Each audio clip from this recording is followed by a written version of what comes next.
Chapter 882. The moment she rushed over, Feng Ling fell forward and grabbed Li Nanheng's wrist without hesitation. "Boss, your hand?" Li Nanheng saw that she had rushed over and immediately furrowed his brows. "What are you doing here? Go to the back." Feng Ling did not speak. She gripped his wrists tightly with both hands to reduce the damage to his wrists caused by Fatty's heavy weight. Li Nanheng glanced at Feng Ling's actions and furrowed his brows again. He held Fatty's hand with one hand and raised his other to shove her away. "Scram to the back. I'm the lightest here. There's not much difference even if you add my weight." Feng Ling stubbornly held onto his wrist. "Boss, move your hand away. I'll pull him up with you. You can't use too much strength alone.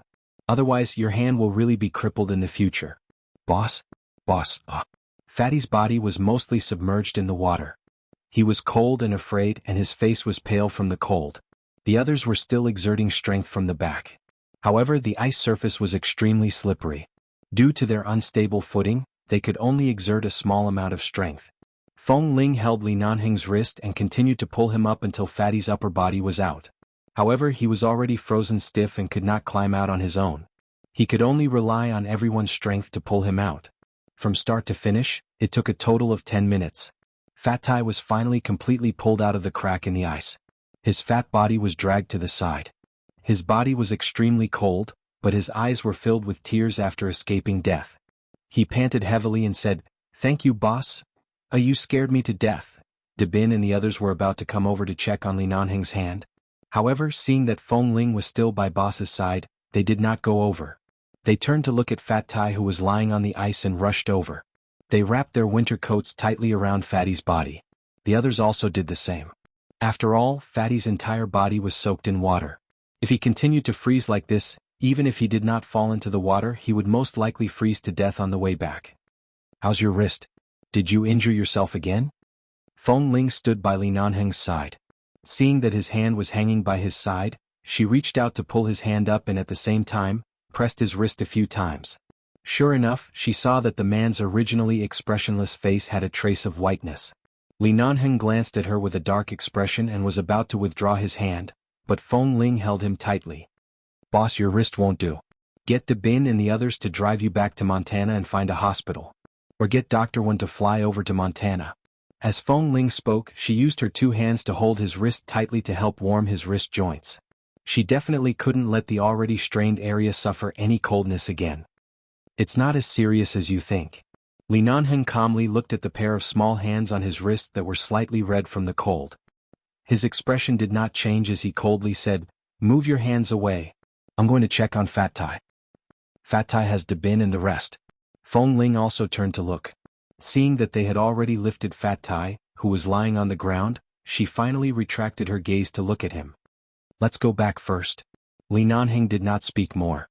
He directly turned to leave. Unexpectedly, when he turned, Feng Ling did not release his wrist. She simply turned in a circle, still holding onto his wrist tightly.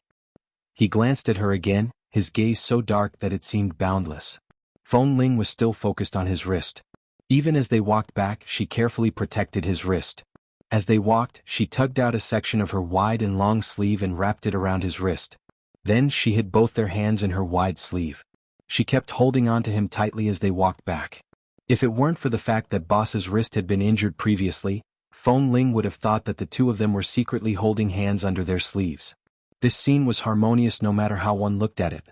However, Fat Tai was so cold that he was grimacing in pain.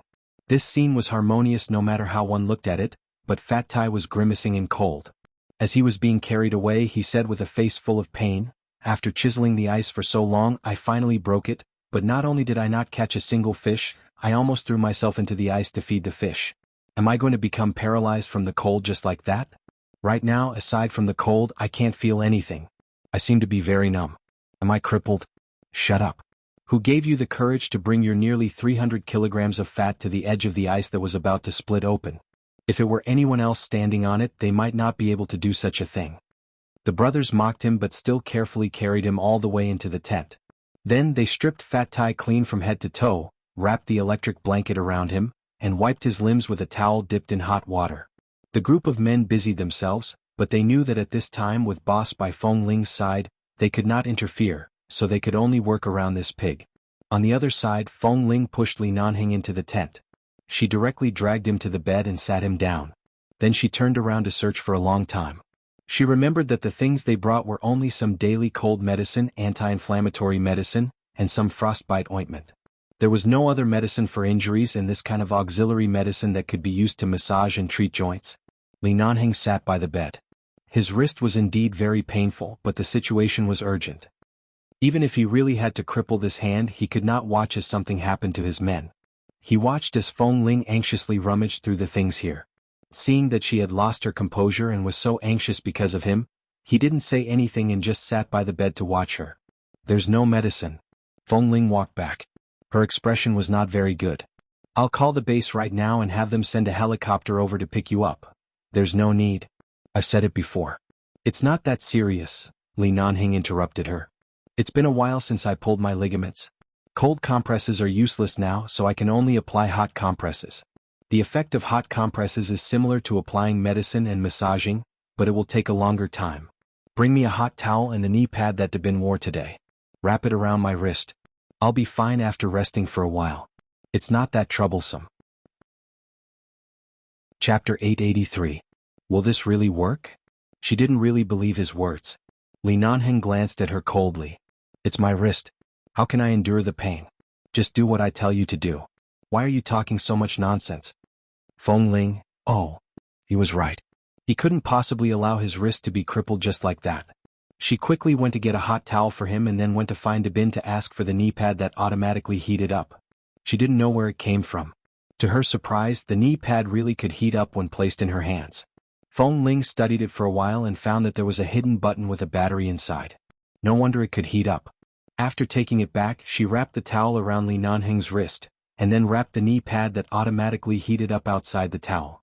She made sure that the towel would always maintain a suitable temperature. Not only could it be used as a hot compress, but it could also be used to fix his wrist in place to prevent the ligaments from pulling and injuring him again. Li Nanheng's wrist was seriously injured. In addition, although Fatty's life was saved, he had a serious cold and was bedridden the entire day. He had a fever and coughed, causing the people in the two tents to be extremely busy. Especially when it was time to eat, they all came out to help each other, thinking of ways to make porridge and other light dishes. Li Nanheng was not as troublesome as Fat Tai. Although it was his right hand that was injured, every time it was mealtime, Feng Ling would take the initiative to come over. She would either give him a spoon so that it would be more convenient for him to eat, or she would simply help him pick up food and place it in his bowl in front of him. In the beginning, Li Nanheng said that he didn't need her, but after he got used to it, he didn't even need a spoon and waited for her to feed him. Feng Ling saw that his wrist was indeed in so much pain that he couldn't move. Although she felt that it was inappropriate, she still fed him. She treated him as a child in his 20s and fed him. As time went by, Li Nanheng even needed her help to put on and take off his coat. Throughout the day, aside from going to the toilet, Feng Ling helped him with almost everything else. Night fell again. Because of his wrist injury last night, Li Nanheng didn't take a shower. Obviously, he couldn't take a shower tonight either. Earlier, Feng Ling went to the tent next door to check on Fat Tai. Fatty's fever had subsided, but he was still extremely weak. After soaking in the cold water for so long, and being frightened badly, it was likely that he would fall ill again. The other brothers were all watching over him day and night. After confirming that there were no major problems, Feng Ling returned to the tent here. As soon as she came back, she saw Li Nanheng unbuttoning his clothes with one hand and walking to the bathroom wearing only a t-shirt. Feng Ling looked at his back in confusion and called out, "Boss, why are you going to the bathroom? It's not convenient for you to take a bath now. Can't you wash your hair without bathing?" Li Nanheng had always been a neat freak. He could tolerate not showering for a day or two, but not washing his hair was really uncomfortable. Feng Ling followed him to the bathroom door and watched as he buried his head in the sink next to the simple bathroom. He turned on the faucet of the makeshift water pipe with one hand and poured water on his hair with the other. "You're just going to wash it like that? What else?" Because he was bending over, his voice was deeper. It was a little guttural and a little hoarse. He closed his eyes and bent down to the sink. It seemed like he was struggling, but he still insisted on washing. Feng Ling watched for a while. Li Nanheng was pouring water on his head when he heard Feng Ling's footsteps. In the next second, a pair of hands suddenly appeared in the water. She pulled his uninjured hand away and poured some warm water on his hair. He paused for a moment and turned to look at her while he was still bent over. Feng Ling's voice was extremely natural. "It's inconvenient for you. Let me do it." Li Nanheng did not speak. The hand that was about to wash his hair paused in the air and slowly landed on the sink. He placed it on it and did not move again. Although Feng Ling was usually nimble, and although she was thinner than the others, she was definitely a violent person when she trained. But at this moment, her movements were very light. She poured water on his hair and then rubbed it gently. "You're right." Seeing that his hair was almost wet, she turned off the tap and went to the side to get some shampoo. "Boss, my shampoo is not as good as the one you used in the base. Do you mind?" He paused and did not forget to say with his eyes closed, "I used it here when I took a shower the night before yesterday. Do I look like someone who would mind this kind of thing?" Feng Ling rolled her eyes in a direction where he could not see. Of course, she didn't know whether he was this kind of person or not, but who knew if he would dislike other people's toiletries. She did not say anything, squeezed out the shampoo, rubbed it in her palm and then rubbed it on his hair. In this simple and narrow tent in the bathroom under the dim yellow light, the tall and straight man bent down motionlessly, as if he had never been a tough man in front of her before. She stood by his side and carefully washed his hair, her movements light and slow, slightly jerky. However, Feng Ling, who had been trying her best to wash his hair and didn't like to make him feel uncomfortable, had no idea what kind of torture and psychological challenge Li Nanheng was suffering at this moment. The man closed his eyes and lost his vision. In the darkness, all his senses became more acute. He leaned over the sink and felt her soft hands gently rubbing his hair. Occasionally she scratched it. It did not hurt or itch, but it seemed to ignite something silently. Her fingertip fell on the side of her ear, like a small flame. She pressed his scalp, and every touch made his sensitive body tingle. She turned on the tap and began to pour water on his head again, asking as she poured, "Is the water temperature suitable? Is it hot?" The water temperature was very suitable. It was warm and not hot at all. However, as the water slid down his hair and neck, it began to burn. Feng Ling rubbed his hair back and forth, her fingers gently brushing the foam by his ear, and then she combed the hair on his neck. Li Nanheng stood there calmly, but it was as if someone had ignited a flame in his chest, one after another, unable to be extinguished. After washing for a while until the foam on his hair and neck were all washed away, Feng Ling picked up a towel and wiped his hair for him. "It's done." Chapter 884. Hearing this, Feng Ling leaned over to take a closer look. Sure enough, she saw that there were water stains on the front of his t-shirt. Earlier, he had been bending over to wash his hair. In addition, she had been pouring water for him, so she didn't notice that some water had flowed down his neck and into his clothes. Feng Ling did not suspect anything. "Sorry, I didn't pay much attention. Let me help you wipe it." Only then did Li Nanheng stand up. The moment he straightened his back, his gaze landed on her face. Feng Ling seriously took a dry towel from the side and wiped it on his chest. Then she looked at the remaining water stains and said apologetically, "Take it off and wash it. Don't you still have a change of clothes? I'll bring it over for you. Put it on first." The man stood there without moving. He only moved his lips. "And help me take it off." Feng Ling's hand paused.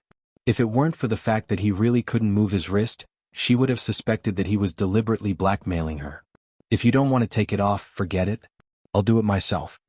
Without waiting for her response, Li Nanheng expressionlessly pushed her away. "Don't move. Let me do it." Feng Ling had no choice. She put down the towel, reached out and tugged the man's shirt from his belt. Then she stood in front of him and almost pressed her entire body into his arms. She wrapped her arms around him and rolled up his shirt bit by bit. Then she closed her eyes and decided to go all out. In for a penny, in for a pound, in for a pound, in for a pound.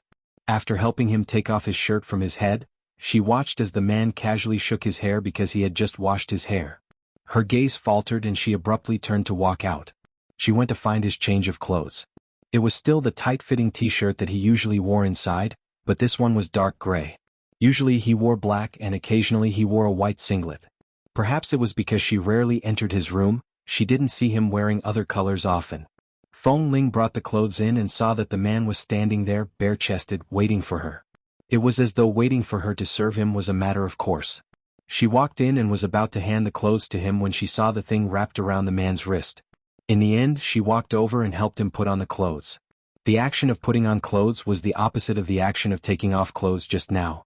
One was lifting up while the other was gently pulling down. But basically, she was almost leaning into the man's embrace. After finally helping him put on his clothes, Feng Ling was about to step back, but she didn't expect that the man in front of her had been lowering his head to look at her. Just as she was about to step back, he suddenly took a step forward. She subconsciously took another step back, and the man took another step forward until her back was against the corner of the simple bathroom door. At the moment when there was no way to retreat, the scene that happened in his room that night caused Feng Ling's entire body to tense up. She rushed to avoid it, but the man leaned over as though he wanted to kiss her. She immediately turned her face away, and the man's lips only gently brushed against her ear. Li Nanheng lowered his head to watch her turn her head away. He gazed deeply at her and did not continue to do anything else. She raised her hand, thought for a moment and pushed his waist. "Boss, if you can't stand properly, I'll help you out." With that, she lowered her head, pretending not to see the heavy darkness in his eyes, and raised her hand to support him. The man lowered his eyes to watch her expression. For a moment he really wanted to kiss her, but considering that his wrist was injured, he still needed her to take care of him. If he really angered her and she raised a gun at him in a rage, he might not be able to move her hand for a while. After all, one hand could not compare to two hands. No matter how thin Feng Ling was, her physical strength was trained by him. He knew very well whether she had the strength or not. He straightened up and did not continue to force her down. When Feng Ling was free, she helped him out. When she walked to the bedside, she suddenly remembered that he could not use any strength in his wrist. It was not like his leg was injured. Why should she help him? She abruptly withdrew her hand and raised her eyes to see the man sitting by the bedside looking at her with a faint smile. Feng Ling immediately looked away. "Boss, you rest first. I'll go to see Fat Tai." "Didn't you just go to see him?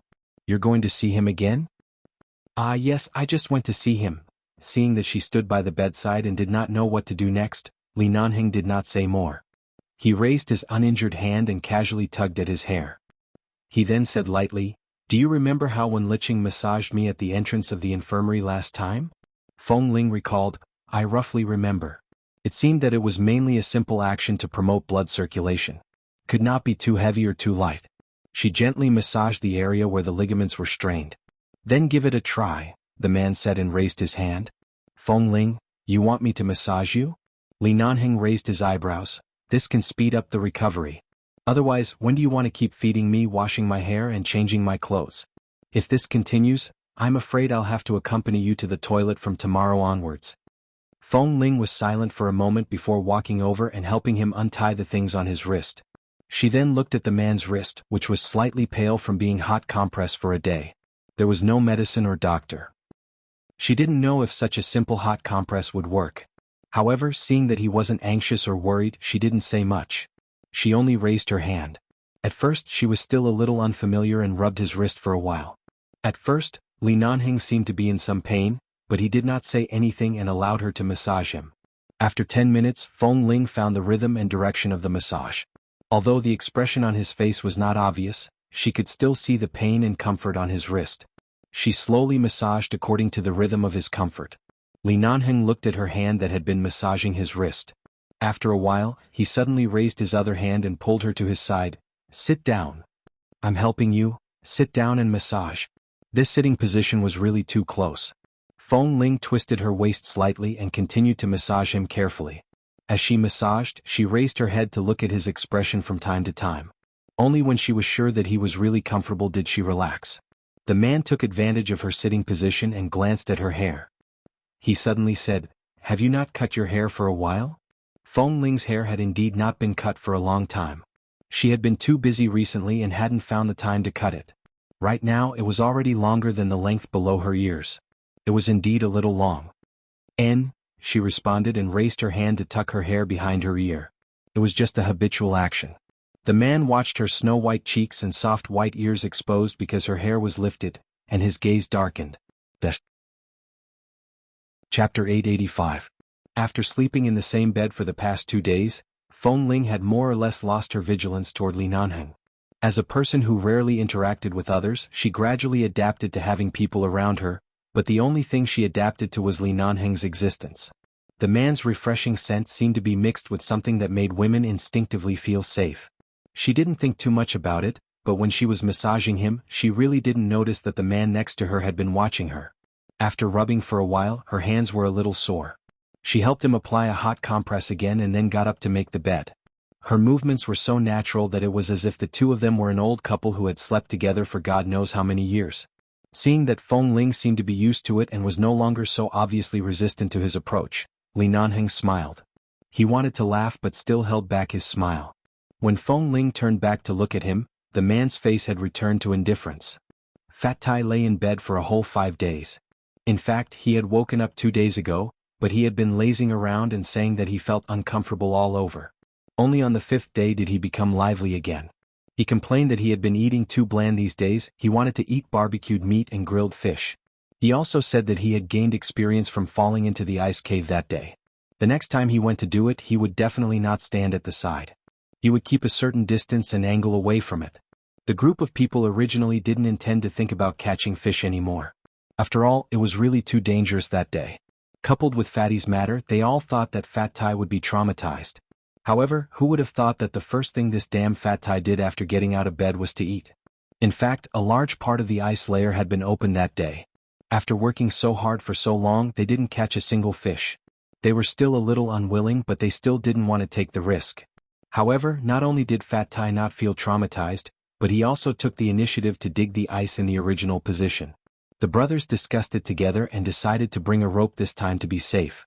Feng Ling and Li Nanheng didn't go, but they believed that there wouldn't be any problems this time. After all, they were all trained in the base. They should have the instinct to learn from their mistakes.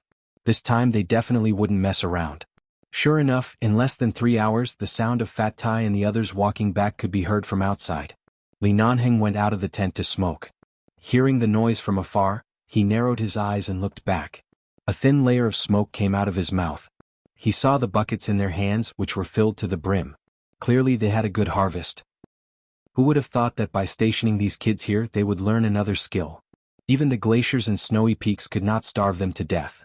Li Nanheng smiled and flicked the cigarette butt. He didn't go over and let them walk and dance happily and excitedly. At night, a sumptuous fish meal was unavoidable. Even Feng Ling didn't expect to be able to live a life with fish and meat in this kind of place. Even someone like her who didn't know much about food could feel a rare sense of happiness, not to mention how excited Fat Tai was every day. On the 10th day after the 8 people of 11 base and Li Nanheng were stationed on Rogers Pass, someone from the base delivered the things they needed in time. On the 15th day after they were stationed at Rogers Pass, in the early morning, it was De Bin's turn to guard last night. He suddenly blew a hidden whistle that could only be heard within 30 meters. Only the people of 11 base understood this kind of hidden whistle. It meant that the enemy was approaching and everyone should prepare immediately. Hearing the whistle, the people in the 2 tents opened their eyes almost at the same time. Even if they were sleepy, they jumped up in an instant. Within 5 minutes, they put on their clothes, hid their guns, daggers and other weapons on their bodies, and ran out of the tent in unison. What happened? Li Nanheng walked out of the tent, glanced at the base members who were already standing in a row in front of him, and turned his eyes to De Bin. After following Li Nanheng out, Feng Ling didn't ask much and directly joined the line in front of him.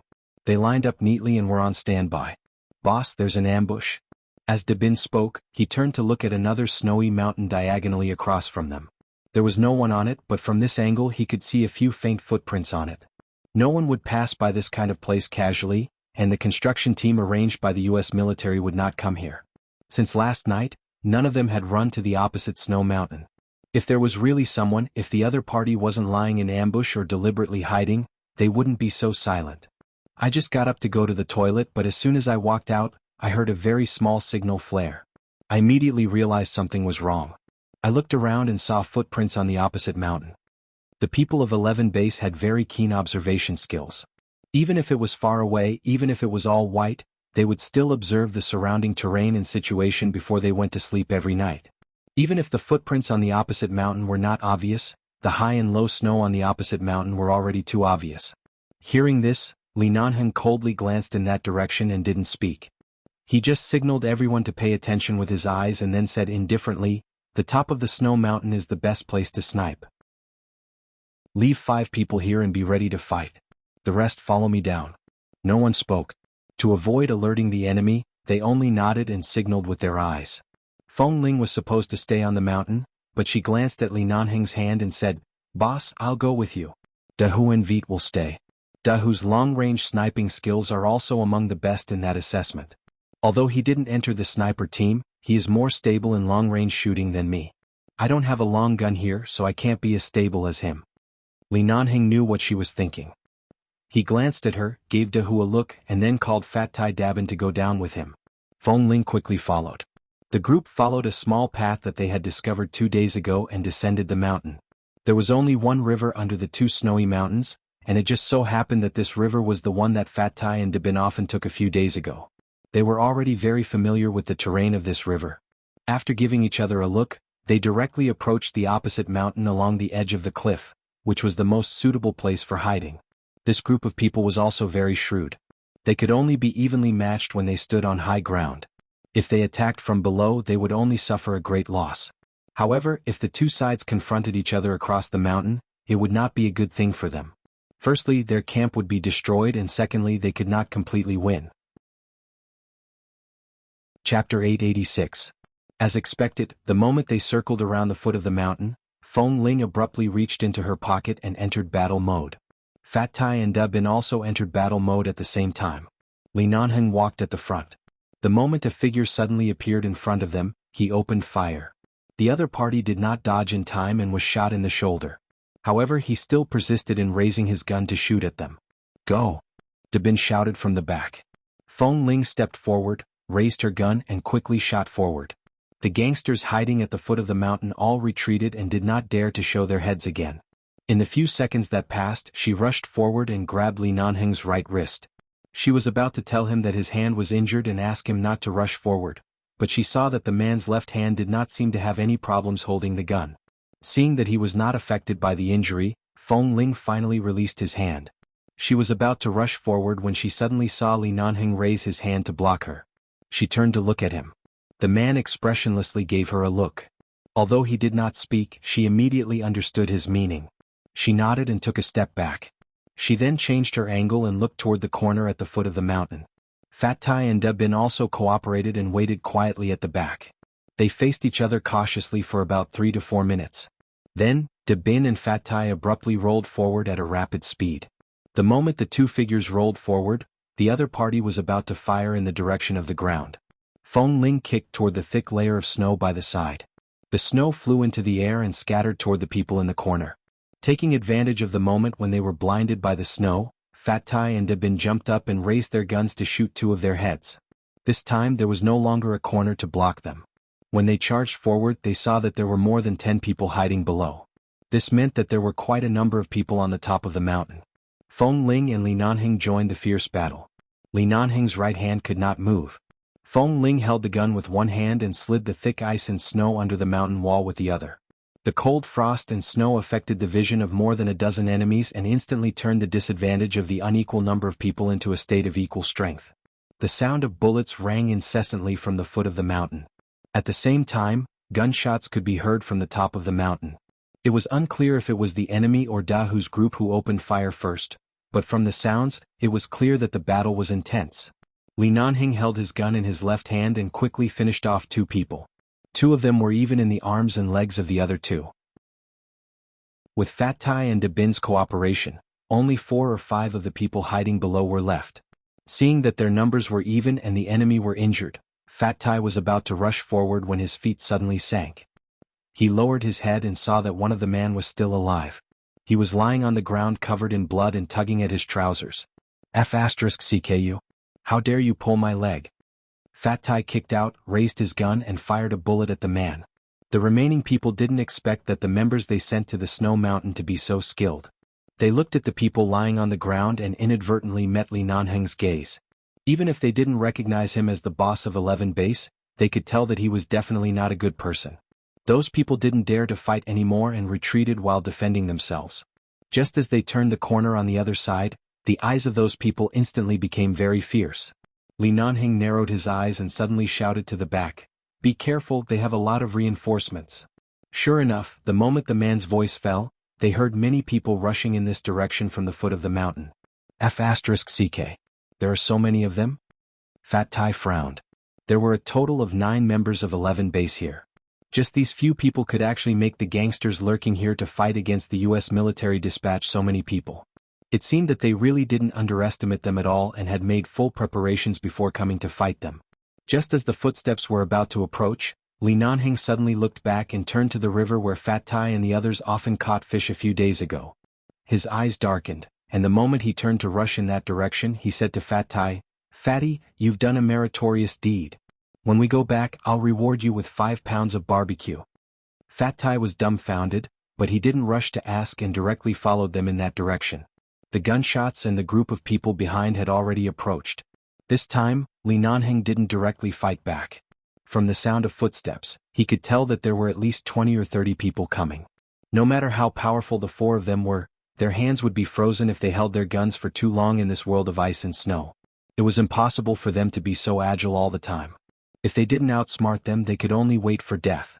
When they were about to rush to the ice cave where they caught fish, Feng Ling immediately understood Boss's meaning. There was a thick layer of snow on top of the ice on this side of the river. With such a thick layer of snow covering this angle, it was impossible to see that there was such a big hole in the ice in front of them. However, they were the ones who personally dug this ice hole, so of course they knew where to start to avoid it.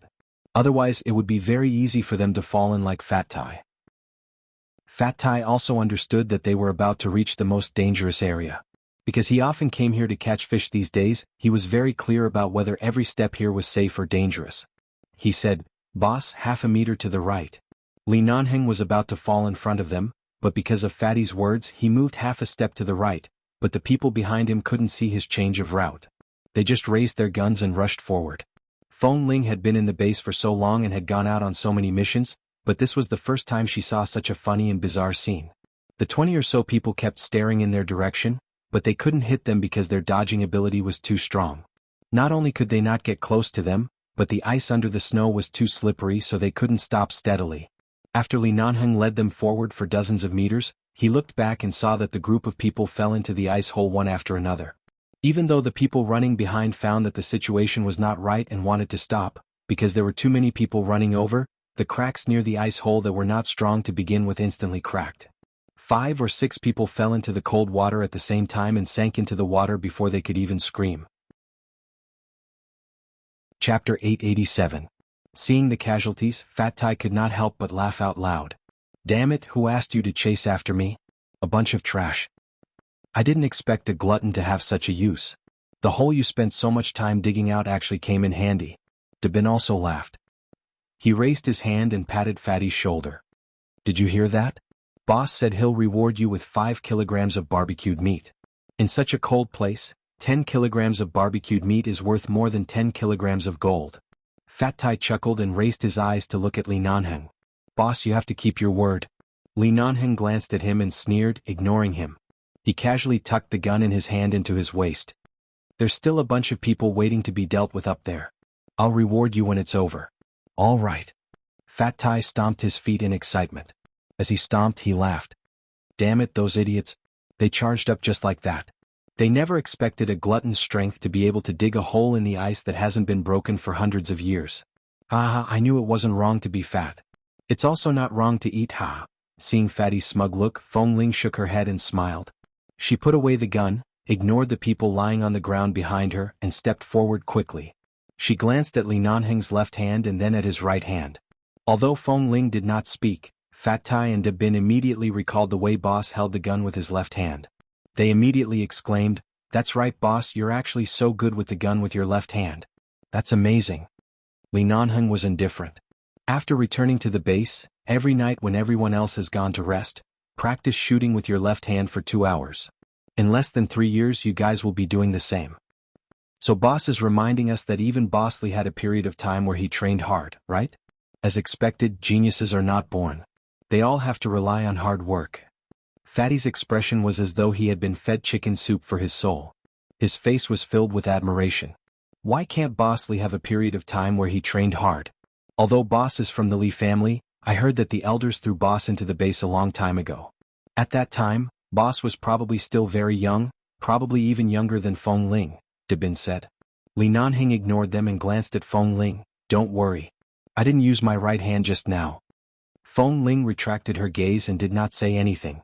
Although Feng Ling remained silent, the concern in her eyes was obvious. Li Nanheng smiled slightly and walked to another road up the mountain. "Let's go back and deal with the rest." Originally, they thought that they would be able to fight back and forth for a while. Everyone was already prepared for the possibility of casualties and that it would take a long time for the fight to end. In the end, they didn't expect that this ice hole would solve a huge problem. It didn't take long for them to settle the problem. Fat Tai whistled as he walked in front. Dabin listened as Fat Tai continued to whistle and brag about how much foresight he had. Dabin's mouth twitched uncontrollably as he listened. He really couldn't be bothered with him. Just as the two people in front had walked a little further away, Li Nanheng suddenly paused. The moment Feng Ling approached him, he reached out and pushed her harshly. Feng Ling didn't expect him to suddenly push her. She stumbled and fell to the side. The moment she fell to the ground, a bullet that passed through the silencer narrowly brushed past her neck. Although it only left a trace of blood on her skin, she still felt a sharp pain, causing her to look back abruptly. She saw that among the group of people who had fallen to the ground, 2 of them had only been shot in the abdomen. They had fallen to the ground and pretended to be dead. Taking advantage of the moment when they were off guard, they charged forward again. Li Nanheng glanced at the movements of the 2 people.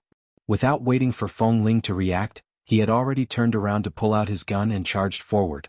Feng Ling raised her hand to touch her neck. There was only a faint trace of blood. She glanced at the blood on her finger and coldly stood up to charge forward. Fat Tai and Dabin heard the sound. Ah! They turned back to see the situation and immediately said, "Not good." They rushed to turn back. However, at this moment, several people appeared from nowhere and successfully blocked Fat Tai and Dabin. Feng Ling had already chased after them, but the man in black, who was still very skilled after being injured, dodged very quickly. When they chased after them again, one of them suddenly leaped over and stood in front of Feng Ling. Feng Ling faced them alone. From the corner of her eyes, she saw that Li Nanheng was chasing after the fastest person. She couldn't help but frown. No matter how skilled he was, his right wrist was still a temporary weakness. If that person found out that his right hand could not move, it would be bad. Feng Ling quickly turned to avoid the bullet. She then abruptly leaped to the side and kicked the snow off the mountain wall. She turned around and fired at the man. However, he actually dodged. On the other side, Li Nanheng saw that the man in the black suit was not only skilled, but he had clearly received professional training in ambushes. In just a few moves, the man had already begun to attack his right hand. Taking advantage of the moment when Li Nanheng's right hand dodged, the man shot the gun in his left hand onto the ground. At this critical moment, Li Nanheng knew that there were only a few bullets left in the gun. There was no point in picking it up. He only seemed to take 2 steps back. Taking advantage of the moment when the man raised the gun to attack, he kicked the gun from the ground. However, he did not place it in his hand. Instead, while the gun was in midair, he viciously kicked it forward. The butt of the gun slammed into the man's face. Taking advantage of the moment when the man closed his eyes in pain, Li Nanheng leaned forward and charged forward.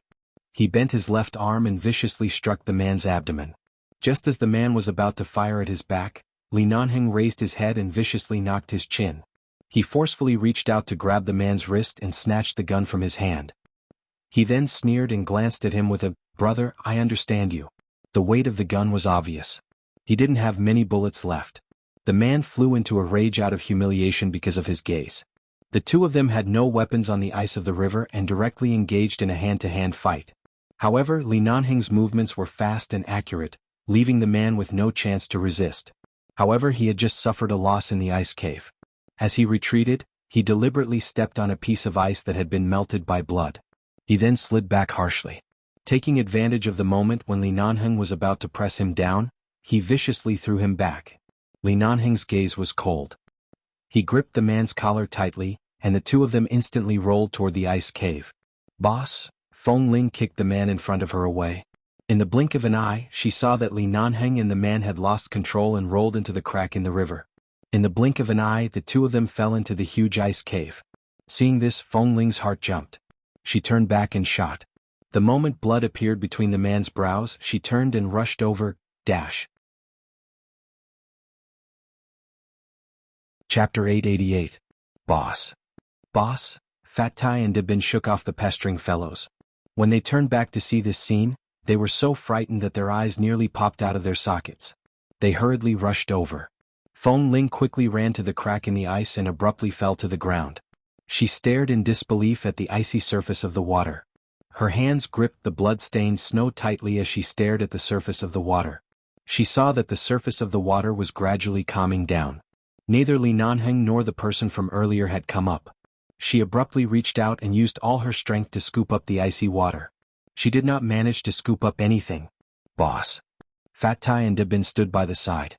They were afraid that the layer of ice beneath Feng Ling would crack, so they did not directly step onto it. They stood 2 meters behind her and stared at the quiet ice hole. They sank into a gloomy silence. The nature of this ice hole was not like usual. If Boss was in danger, they could head up to support him at any time. However, below them was an unpredictable glacial river. Fat Tai was well aware of how cold it was. Looking at the calm surface of the water, Fatty's eyes instantly reddened. What should we do? Fat Tai suppressed the worry in his heart and turned to look at Dabin. Did you bring a rope? Tie it around my waist. I'll go down to look for Boss. I didn't bring it. Dabin furrowed his brows. They knew that they could not jump down rashly. Otherwise they would undoubtedly die. Even if they had a rope to hold onto, they might not be able to pull themselves up, much less in such a situation. Feng Ling knelt by the ice hole and stared at the water. All of a sudden, her gaze shifted to the blobs of blood slowly floating up. She stared at the floating blood and wondered whose it was. All of a sudden, Dabin saw that Feng Ling was about to get up and rushed forward to grab her wrist. Feng Ling, don't be rash.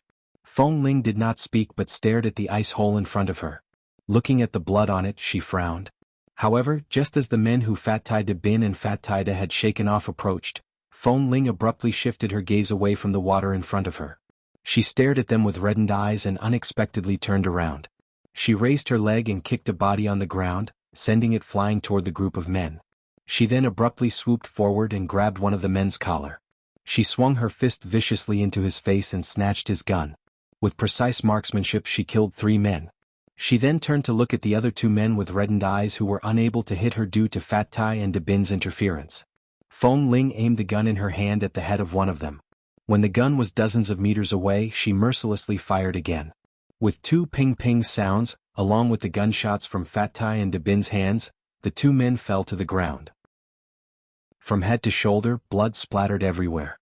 Looking at the corpses on the ground and the pool of blood mixed with the snow, none of the 3 men looked happy. They turned back to look at the quiet water in the ice hole. It had been several minutes. Any normal person would find it hard to survive in this place. After all, the temperature of this river was not something a human body could withstand. However, none of the 3 men spoke. Fat Tai and Dabin continued to stare up. Feng Ling's back was to the water behind her, her hand gripping the gun handle tightly. All of a sudden, there was a splash from the water behind her. Someone had emerged from the water. Boss. Fat Tai and Dabin abruptly shouted in that direction in disbelief. Feng Ling also abruptly turned around. First, she saw a pair of hands reaching out from the water, firmly and accurately climbing onto the edge of the ice hole. Following that, Li Nanhing's head emerged from the water. In this extremely cold weather, the man's entire body was covered in blood as he climbed onto the edge of the ice hole. The man used the last bit of strength he had left to find an exit. Before his strength was completely exhausted, Feng Ling and Dabin immediately rushed over to grab one of his hands. Fat Tai was afraid that he would be in danger if he stood there with his weight, so he stood behind Feng Ling and told her to lie down. Then he tugged on her leg to help her pull back. Finally, the 3 of them worked together to pull Li Nanhing out of the water. Li Nanhing fell onto the ice and took several deep breaths. At the same time, he coughed out 2 mouthfuls of water and closed his eyes. However, they could see that he was breathing heavily, but his strength was completely exhausted. Feng Ling, Fat Tai, and Dabin removed their winter clothes to cover him while checking his body. There were no injuries. It seemed like the water on the surface belonged to the other party and not Li Nanhing. To avoid being surrounded by others, Dabin and Fat Tai used their strength to help Li Nanhing up. They turned back to give Feng Ling a look. Let's go. Feng Ling caught the guns that Dabin tossed over. She rearranged the bullets in the 2 guns in her hands and placed them by her waist. If there was another ambush, the 2 of them would support Li Nanhing while she dealt with the enemy. Just like that, they quickly moved along the river and returned to the safe and hidden path. In the 10 minutes that they walked back up the mountain, Li Nanhing, who was initially breathing heavily, was no longer moving. Dabin occasionally reached out to feel his body temperature. As he did so, he frowned and said in a low voice, "It's similar to Fatty's situation that day. It's already a miracle that Boss was able to deal with that piece of trash and climb back up safely in such a cold environment. The temperature is beyond what a normal person can endure, but right now, his body temperature is rising rapidly." After that, they did not speak anymore and only sped up to return. When they returned to the camp at the top of the snow mountain, Da Hu and the others had already dealt with the group of people. Seeing Feng Ling and the others had returned, They were about to welcome them when they saw Li Nanheng being supported from afar. Their hearts immediately skipped a beat and they quickly ran over. "What's wrong? Let's talk in the tent. Hurry, boil water, boil more water." Da Bin instructed as he quickly helped Li Nanheng into the tent. Da Hu nodded and turned back to call out to the other 4 people. Everyone immediately gathered. Although she was worried, Feng Ling was still one of the people in charge of this operation at Rogers Pass. She paused outside the tent and turned back to look at Da Hu, who was about to go to another tent to boil water. "The people on the other side of the mountain have been dealt with?" Da Hu nodded. "There are only about a dozen people up there. They have been hiding behind the mountain wall, not daring to come out. But if they dare to poke their heads out, we will instantly kill them. They have all been dealt with." Chapter 889. When I was underwater, only half of my body was in the water. I felt as though I was going to freeze in an instant. The cold air kept coming out of my body. I couldn't move at all. Standing by the bed, Fat Tai watched Li Nanheng, who had been quickly changed into dry clothes but had fallen into a coma due to a serious high fever. He said sympathetically, "Boss, you can hold on for so long. You're really not a human." Scram. "Why are you still making sarcastic remarks at a time like this?" Da Bin scolded him. "I'm not being sarcastic. I'm just saying that I understand how uncomfortable Boss is feeling right now. In this kind of cold water and with such a sudden high fever, I'm lucky that I survived." Fat Tai frowned. "Boss's fever has reached 40 degrees Celsius in an instant. It's even worse than when I was at that time." In fact, Fat Tai was right. No matter how good Li Nanheng's physique was, it was not easy for him to come out safely in the cold water that was beyond the range of ordinary people. Even Li Nanheng couldn't resist this kind of physical limit and collapsed in the end. However, the current situation was that even though they had prepared sufficient cold medicine, such as cold medicine and fever medicine, his body temperature still did not drop in the past hour. Instead, it rose by a few tenths of a degree. He really couldn't continue to burn like this. At the same time, they helped him to cool down physically. Fortunately, after experiencing what happened to Fat Tai a while ago, everyone was familiar with the physics of lowering the temperature. They cooperated very well and their speed was also very fast. Because they were the ones who had taken care of Fat Tai, they helped Li Nanheng change his clothes, quickly wiped his body, and did not ask Feng Ling to intervene. Seeing that they were taking care of Boss, even though Feng Ling couldn't feel at ease, she trusted them very much. They had just finished dealing with those people and couldn't gather everyone in the tent. Feng Ling went out and reported the situation to the base hall using the only cell phone that could temporarily contact the base. She also asked Da Hu to go down with her to count all the corpses at the foot of the mountain and on the opposite side of the mountain, and then reported them one by one. When the sky was completely dark, Feng Ling and Da Hu returned to their camp. The moment they returned, they saw that they were already busy preparing dinner. Everything was peaceful inside and outside except for Li Nanheng, who was lying in the tent. "How is it? Has Boss's fever subsided?" Da Hu quickly walked over and asked. One of the members, who was squatting on the ground and busy setting up the fire, shook his head. Da Hu frowned. "What should we do? Boss, don't collapse." With that, he turned back to look at Feng Ling. "Feng Ling, contact the base's doctor." Before he finished speaking, Feng Ling had already entered the tent. Everyone else had already left. Only Fat Tai and Da Bin remained inside. Fat Tai sat at the table not far away, scratching his ears and cheeks in frustration and worry. Da Bin reached out to feel Li Nanheng's body temperature from time to time, but his brows were tightly furrowed. Seeing that Feng Ling had returned, Fat Tai stood up to ask, "Have you informed the base's infirmary?" "I have. They have already contacted the doctors in Montana to rush over. However, the entire city of Montana is snowy today, and the plane cannot take off. If they rush over in the snow, it will take at least dawn tomorrow or even longer," Feng Ling said in a low voice. "We can only think of a way to stabilize Boss's body temperature ourselves." Fat Tai had a high fever for 3 consecutive days. At that time, his temperature was 39 degrees Celsius. Right now, Boss's temperature is 40 degrees Celsius. If it goes any higher, he won't be able to endure it. Da Bin furrowed his brows. Furthermore, although Boss is unconscious, he hasn't completely fallen asleep. He should be feeling very uncomfortable. The coldness in his body has seeped into his bones, but his body temperature is still so high.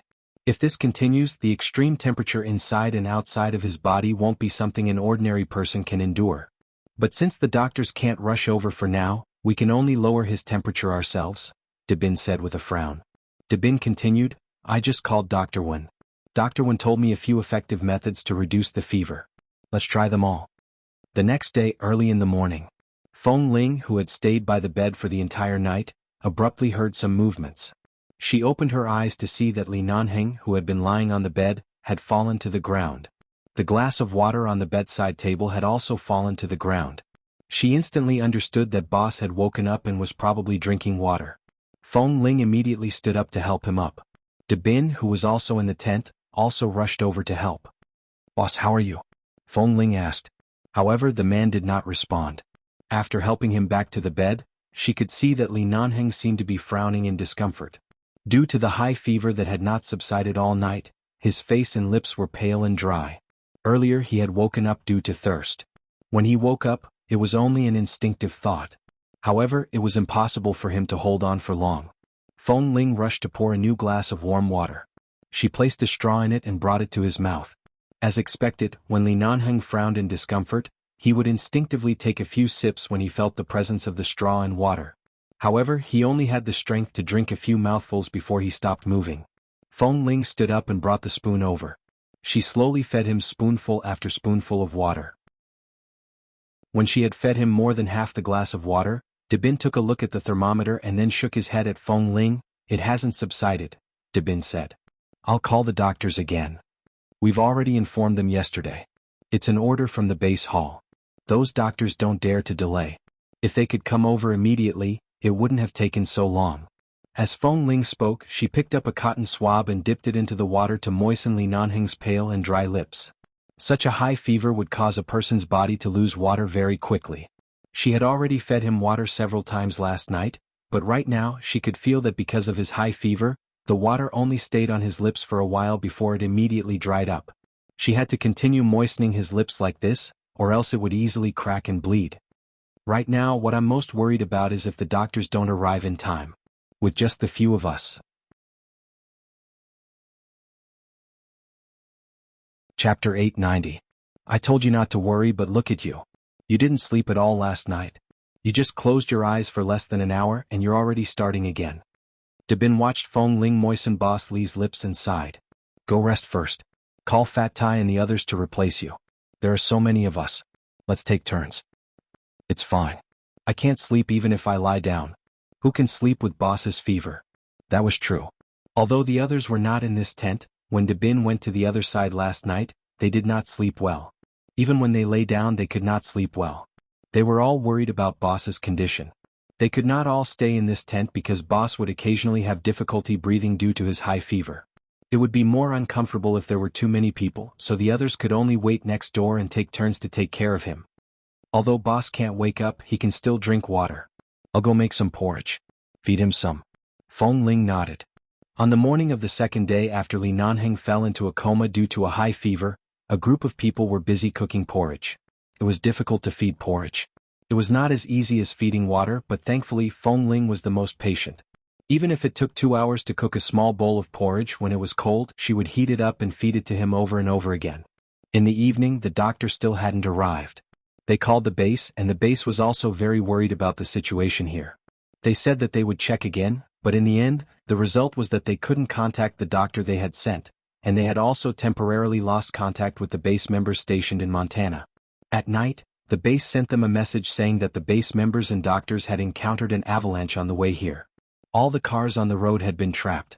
With the speed of rescue in Montana and the traffic conditions, they might not be able to rescue the trapped people even after another 48 hours. The base needed to send reinforcements, but the snowstorm would greatly affect the speed and quality of the helicopter rescue. In other words, in the next 2 or 3 days, even if the people of the base were here, it would be difficult for them to fly over. In addition, the doctors were trapped on the road of the avalanche, so they had to save them as soon as possible.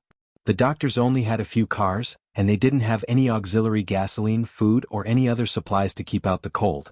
Their lives were at stake and there were several doctors in the cars, so they had to save them first.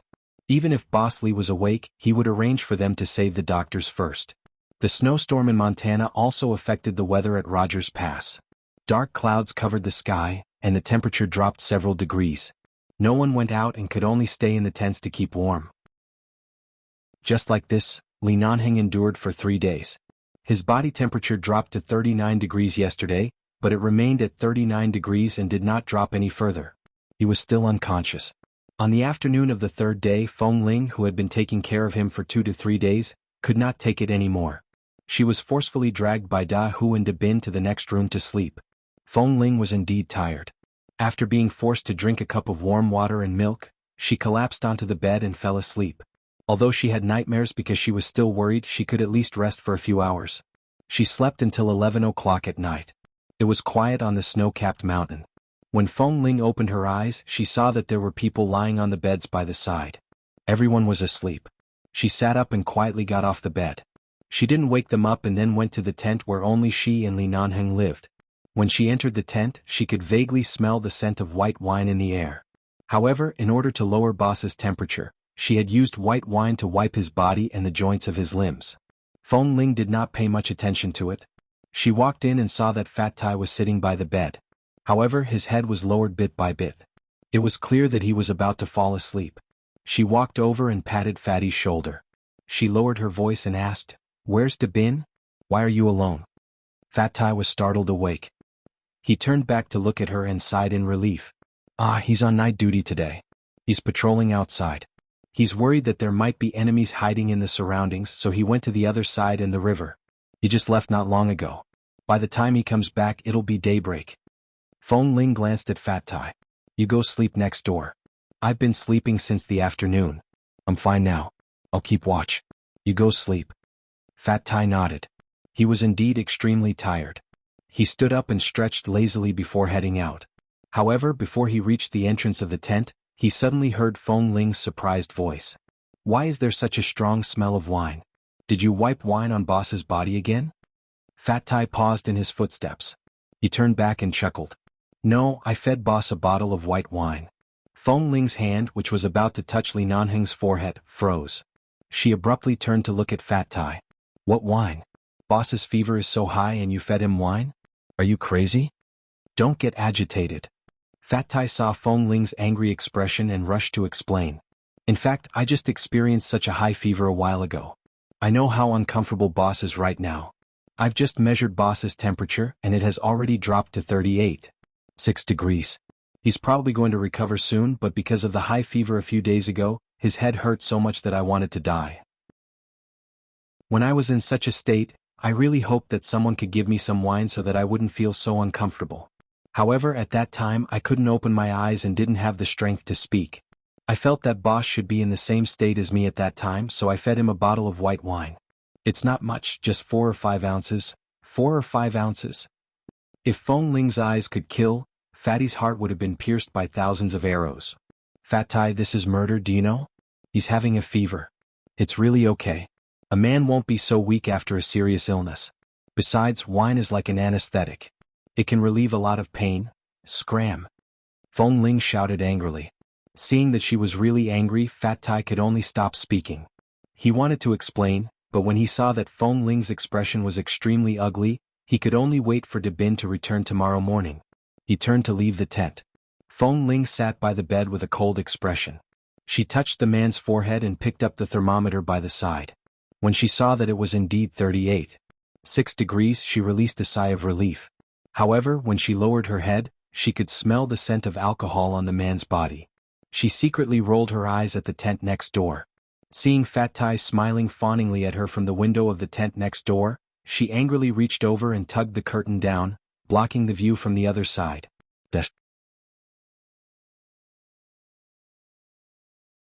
Chapter 891. She couldn't tell if Fat Tai was too muddle-headed or he was too kind-hearted, but this damn fatty was definitely a typical careless and heartless person. A person with a high fever shouldn't drink alcohol even if he had a serious headache. Feng Ling was worried that Li Nanheng would continue to have a fever because of the alcohol, so she sat by the bed to test his temperature from time to time. She had already fed him the alcohol. She could only pray that Boss Li's physical fitness could withstand this damn fatty's alcohol. After observing by the bed for a while and making sure that Li Nanheng seemed to be fine except for his slightly unstable breathing, Feng Ling got up to get some water. She then returned to the bed to feed Li Nanheng water and moisten his lips. She got up to get a basin of water to help him wipe his body when she suddenly saw Li Nanheng's eyes slowly open. The man's alcohol tolerance was not very good because of his high fever. He looked at her with slightly tipsy eyes. Seeing that he was awake, Feng Ling immediately leaned over to him in surprise and asked softly, "Boss, you're awake?" Li Nanheng did not speak. The moment he opened his eyes, he saw Feng Ling's face and the boy's slightly haggard appearance from taking care of him by the bed. He seemed to have lost at least 1 kilogram. "Boss?" Seeing that he had woken up but did not speak, Feng Ling looked at his eyes. She didn't know if it was because of the high fever or because he had been forced to drink, but he did not look very sober. Afraid that he would have a headache, she raised her hand and gently rubbed his temples. As she did so, she said, "Does your head hurt a lot? Do you feel better now?" The man still did not speak and only looked at her from a slightly close distance. Feng Ling felt that he seemed to be looking at her, but also seemed to be looking at something else through her face. It seemed to be focused but also seemed to be unfocused. Could it be that he had finally opened his eyes after being unconscious for many days, but in fact, his mind was not fully awake? Feng Ling hesitated for a moment and was about to throw the towel in her hand back into the basin by the side. Just as she turned around, she suddenly felt her wrist burning. The man grabbed it and she didn't know where he got the strength from. He just stared at her face and without saying a word, he suddenly pulled her down. She was caught off guard and she fell back onto the bed lying on the man's chest. The towel in her hand fell to the ground because of her sudden movement. The basin next to her was knocked over by her leg, and the water spilled onto the ground. Feng Ling was startled. She was about to get up from his embrace, but in the blink of an eye, the man suddenly pushed her over and pressed her under his body. His eyes, which were slightly red and dark from the long period of fever and alcohol, stared at her. She didn't know how to describe his gaze, but it was like the gaze of a bloodthirsty wolf when it saw the food it wanted to eat the most. It was fierce, persistent, domineering and greedy, adding a hint of sharpness. "Boss?" Feng Ling wanted to push him away, but the man directly held her raised hands and pressed them against the side of her head. His dark gaze locked onto her face. Feng Ling inexplicably sensed some kind of danger. She returned his gaze and her brows immediately twitched. She rushed to get up, but the man still held her wrists tightly and pressed her down on the bed. She struggled but found that she couldn't break free from a man who had a high fever for more than 3 days. She wanted to use force again, but because she deliberately avoided his injured wrist, she couldn't use too much force to fling him away. She raised her leg and was about to use the posture of bending her knee to push him away. However, the instant her knee was bent, Li Nanheng's gaze was heavy, and he kissed her heavily. What are you doing?" Feng Ling's eyes widened. Because of the man's sudden kiss, she instinctively looked toward the entrance of the tent. At a time like this, if Dabin returned early from his patrol and was seen by others, she would not be able to explain herself. "Boss." Feng Ling forced herself to tilt her body and use her shoulder to push him away. However, because of her movements, the man's gaze became even darker as he watched her face. He did not hesitate to kiss her again. He did not say a single word, nor did he give any explanation. He kissed her fiercely. This was a kiss that was truly fierce. Unlike that day at his residence when he could at least maintain his consciousness, at this moment, he clearly was not sober. Because of this, Feng Ling could not push him away. No matter how she struggled, he would press her down. She suddenly regretted finding opportunities to feed him these past few days. If she directly starved him for 3 days, let's see if he would still have so much strength. Because of his fierce kiss, her lips were numb and swollen. Feng Ling's hands were pressed firmly against the bed. She opened her mouth to bite him. Although the man still had the strength to restrain her physically, his reaction speed was clearly affected. After being bitten by her, not only did he not sober up, but his eyes were as dark as the night. He ignored the bloody taste on his lips and lowered his head to bite her lips as well. Like a ferocious beast that was determined to devour its prey, he did not hesitate or show any mercy. Feng Ling was angered by his crazed actions. However, when he was rational, she could not push him away. Right now, when he was irrational and reeking of alcohol, she could not push him away at all. When her lips were bitten by this man and she kept resisting, the man restrained her hands behind her back and held her chin with his other hand. His kiss deepened and became more resolute. With their mouths sealed in the warm tent, the two of them seemed to be in a silent confrontation. Feng Ling glared at him, but because of her gaze and her incessant struggle, he did not hesitate to abruptly tug down his hand that was originally holding her chin. The air immediately heard a rip sound. The small shirt and the collar of her thin down jacket was instantly torn by the man, and the fabric was piled up in the collar of the down jacket. Because of this action, Feng Ling's hair all stood on end. However, no matter how she struggled, this man had thousands of ways to lock her hands and feet in such an unconscious state. When she was about to use the same trick to twist her body away, the zipper of her down jacket had already been tugged down by the man. Chapter 892. Feng Ling's body instantly trembled. She didn't care if he was drunk or confused, nor did she care about the wound on his hand. She struggled to break free. This time the man used even more strength to press down on her. He bent down and abruptly bit the edge of her chest wrapping cloth. When the man lowered his head, his short hair brushed past her collarbone. She immediately trembled uncontrollably from the itch, as though all the pores on her body had opened in that instant. The man used his teeth to tear off her chest wrapping cloth firmly and quickly. The moment her chest suddenly turned cold, Feng Ling felt that her head was about to explode. Li Nanheng. She was afraid of disturbing the people in the tent next door, so she suppressed her voice and called his name in a low warning tone, "Don't go too far." However, Li Nanheng seemed to not hear her words. His teeth and his raised hand cooperated very well, and in a few seconds her clothes were completely open. Feng Ling was enraged. She twisted her body with force, but the man suddenly bent down and kissed her, sealing her mouth that was about to curse. He was still burning and entangling her mouth with a burning force. She bit him with all her might, but he didn't dodge. However, when she suddenly turned her head and bit his shoulder in anger, the man only let out a low chuckle from his chest. She didn't know what this chuckle meant. It seemed that he was in a good mood, but it also seemed to be mockery, and it seemed to have other meanings. In any case, when she heard it, she felt her scalp tingle. "You really hit it well." The man's first words after he woke up were these 5 words by her ear. His voice was extremely hoarse. This hoarseness contained the haggardness of a high fever, but also some long-hidden desire that was boiling. Feng Ling's expression also stiffened because of his words. She turned her eyes abruptly, but the man took the opportunity to kiss her again. His hands were not idle. Unlike usual, he could at least maintain his rationality. Right now he could not resist and directly pulled her pants. His clear purpose made Feng Ling's heart tremble. Damn it! Was this man crazy from the fever or drunk? Was he going to force himself on her? Or did this high fever make him so sick that he didn't even have the most basic politeness between people? "You want to come here directly?" Feng Ling couldn't push him away and could only bite his shoulder. However, before she could bite too hard, the man tilted her chin and kissed her deeply for a long time. Finally, the man's hand touched her unprotected body.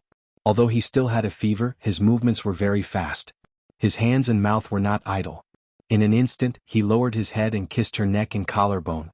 Whether it was the man's hands or his kiss, it was as if they were spreading a prairie fire on her body, burning her to the point where her blood began to boil. He was going crazy. In the afternoon, when she went to sleep in the tent next door, she only wore a thin down jacket over her shirt and a pair of pajama pants. It was actually very easy to take them off. After all, they were very loose and soft. The neckline of her shirt was originally very large. After he pulled it open, it was scattered on both sides of her body. Whether it was the visual effect or the impact of the sight of her chest wrapping being pulled open, it all stimulated the man's nerves. It was not that Feng Ling had never seen such a thing happen on the training ground. However, right now she was actually unable to resist such an accident. The man held her and kissed and nibbled on her neck. He kissed her randomly. Sometimes it hurt and sometimes it was kissed until it was numb. Her whole body was trembling. She didn't know if it was because of anger or because of the kisses. However, her hands were still tightly locked behind her back. Using the weight of their bodies, he pressed her hands down and she could not move at all. When Li Nanheng finally turned his kiss to her ear, she gritted her teeth and lowered her voice to say, "Li Nanheng, are you sober or not? Are you crazy? Do you know what this place is? Someone can come in at any time. Whether it's Fat Tai, De Bin or the other people next door, anyone can come in at any time. This tent doesn't even have a door." Ugh. Before she could finish speaking, the man had already sucked her earlobe and moved around the edges of her ears. Feng Ling, who had never been stimulated like this before, trembled uncontrollably. She wanted to avoid him, but the man held her face and kissed her on the cheek. As he kissed, his hands moved to undo her clothes. Feng Ling gritted her teeth. She hated that her physical strength was inferior to his. A man who had a high fever for 3 days could subdue her. If she really met someone with brute force on the battlefield in the future, would she be sacrificed on the spot? No wonder, even though she felt that she was outstanding in all aspects, Li Nanheng always ridiculed her physical strength. It seemed like there was indeed nothing wrong with his ridicule. Compared to a tall man like him, her physical strength was indeed much weaker. Even though she was clearly being violated by him, she was actually unable to struggle free. The place that no one had ever touched before sent a numbing sensation that made her feel as though she had been electrocuted. She bit her lips and turned to glare at him.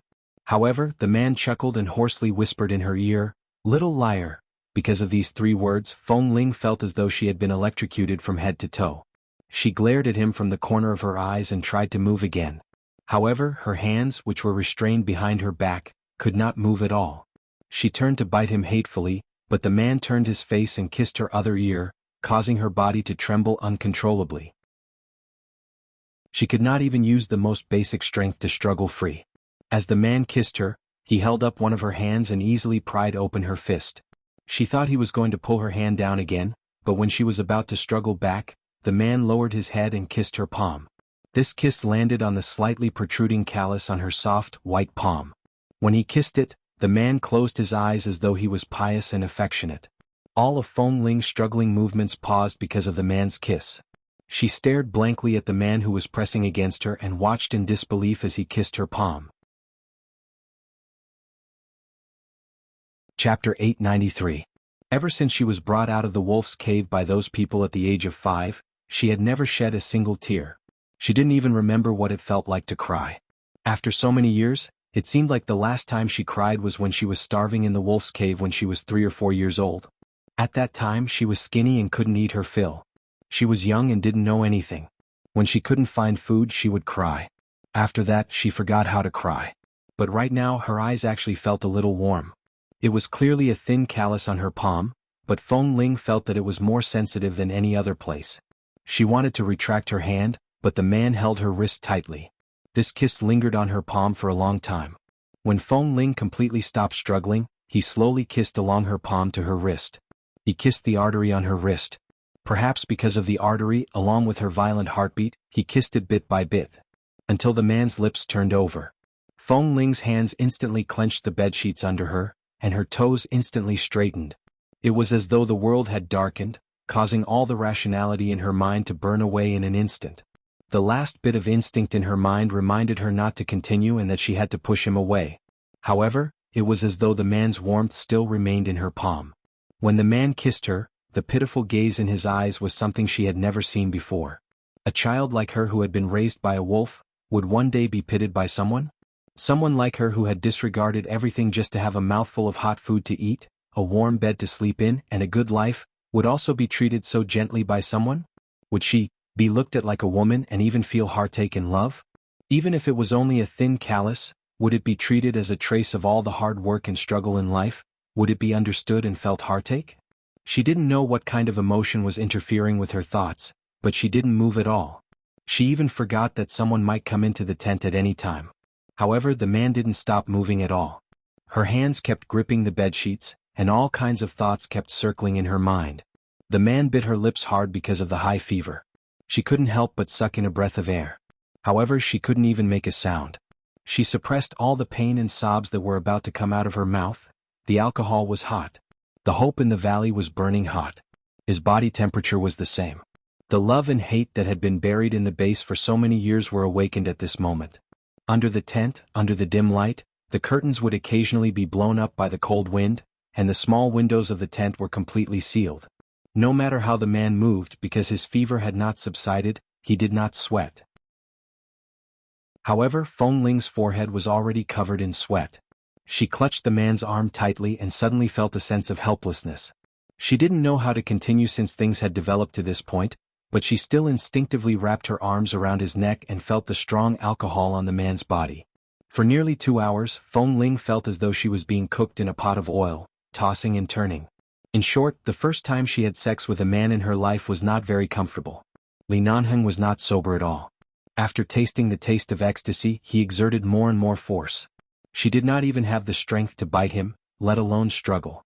The man pinched her waist tightly and did not stop moving. She clutched the quilt under her, feeling the man's passionate drunkenness and the burning temperature. For the first time in her life, she felt that her injury might be a little serious. And it was internal injury. When everything was over, there was still no sound outside. The man did not even have time to tidy up his clothes and directly lay on the bed. He was still drunk. She didn't know if it was because he was tired after the illness or because he felt refreshed after satisfying his desire. In any case, he just lay down and fell asleep again. Feng Ling endured the pain all over her body, especially the terrible pain in her lower body, and barely crawled away from the man. Because of the pain, she did not hold the bed firmly and abruptly fell to the ground. She sat up and grabbed her torn clothes and chest wrapping cloth. She then picked up the down jacket and wrapped it around her body. Although it was difficult, she still dragged the luggage out from under the bed and took out new chest wrapping cloth and other clothes. She then tossed the torn clothes into the stove in the tent and burned them. She then staggered slowly into the bathroom. Because she was afraid that Dabin would find something strange when he returned from his patrol, she endured the pain and took only 5 minutes to take a quick shower. After putting on her clothes, she slowly walked out and looked at the man lying on the bed. After a long time, she finally went to tidy up everything on the bed. Thankfully, the bedsheets were black, and the bloodstain was hidden in the darkness and would not be discovered. She wiped the man's body clean and pulled the bedsheets out from under him. This bastard had been suffering from a fever for the past few days. Everyone had been wiping his body to lower his temperature, so he was not wearing any clothes. She simply removed his pants and covered him with the blanket. Feeling that Dabin and the others would not notice anything, she finally let out a long sigh and sat on the bed weakly. Earlier, Li Nanheng was not conscious at all. Regardless of whether it was the gentle kiss he gave her or the ferocity he displayed during that time, they were all based on his instincts. Thus, her first time was not treated gently at all. In fact, each time was more and more ferocious. She suspected that she might really be torn apart. Feng Ling sat by the bed. She felt that even the slightest movement would cause her entire body to ache. She turned to look at the man lying on the bed as though nothing had happened. Her gaze then shifted to the empty bottle of white wine on the table by the side. She raised her hand to touch her chest. Thinking back to how the man had used his teeth to tear open her chest wrapping cloth, Feng Ling felt her entire head heat up. However, Li Nanheng had already discovered it. Looking at the man's face, Feng Ling could not tell if he had fallen into a coma or was just sleeping. Would she be chased out of the base? Chapter 894. Dawn arrived. Dabin returned from the outside covered in snow. The first thing he did was to return to Li Nanheng's tent. Why did you change people? Didn't we agree to have Fat Tai take care of him tonight? You haven't slept well for several days. What are you doing here? Dabin shook off the snow on his clothes as he approached the bed. At the same time, he glanced at the man who appeared to be unconscious. How is it? Does he still have a fever? Feng Ling returned to her senses. Only then did she realize that she had been sitting here in a daze for several hours and had forgotten to check Boss's temperature. She picked up the thermometer and said, 38 degrees. Although he still has a fever, this temperature shouldn't be a problem for Boss. He's already survived 40 degrees. He should be fine now. Dabin glanced at Feng Ling as he spoke. He suddenly furrowed his brows and lowered his head to look at her carefully. What happened to your neck? Feng Ling abruptly raised her hand and placed it on her neck. Although her clothes were thick, her collar was not very high.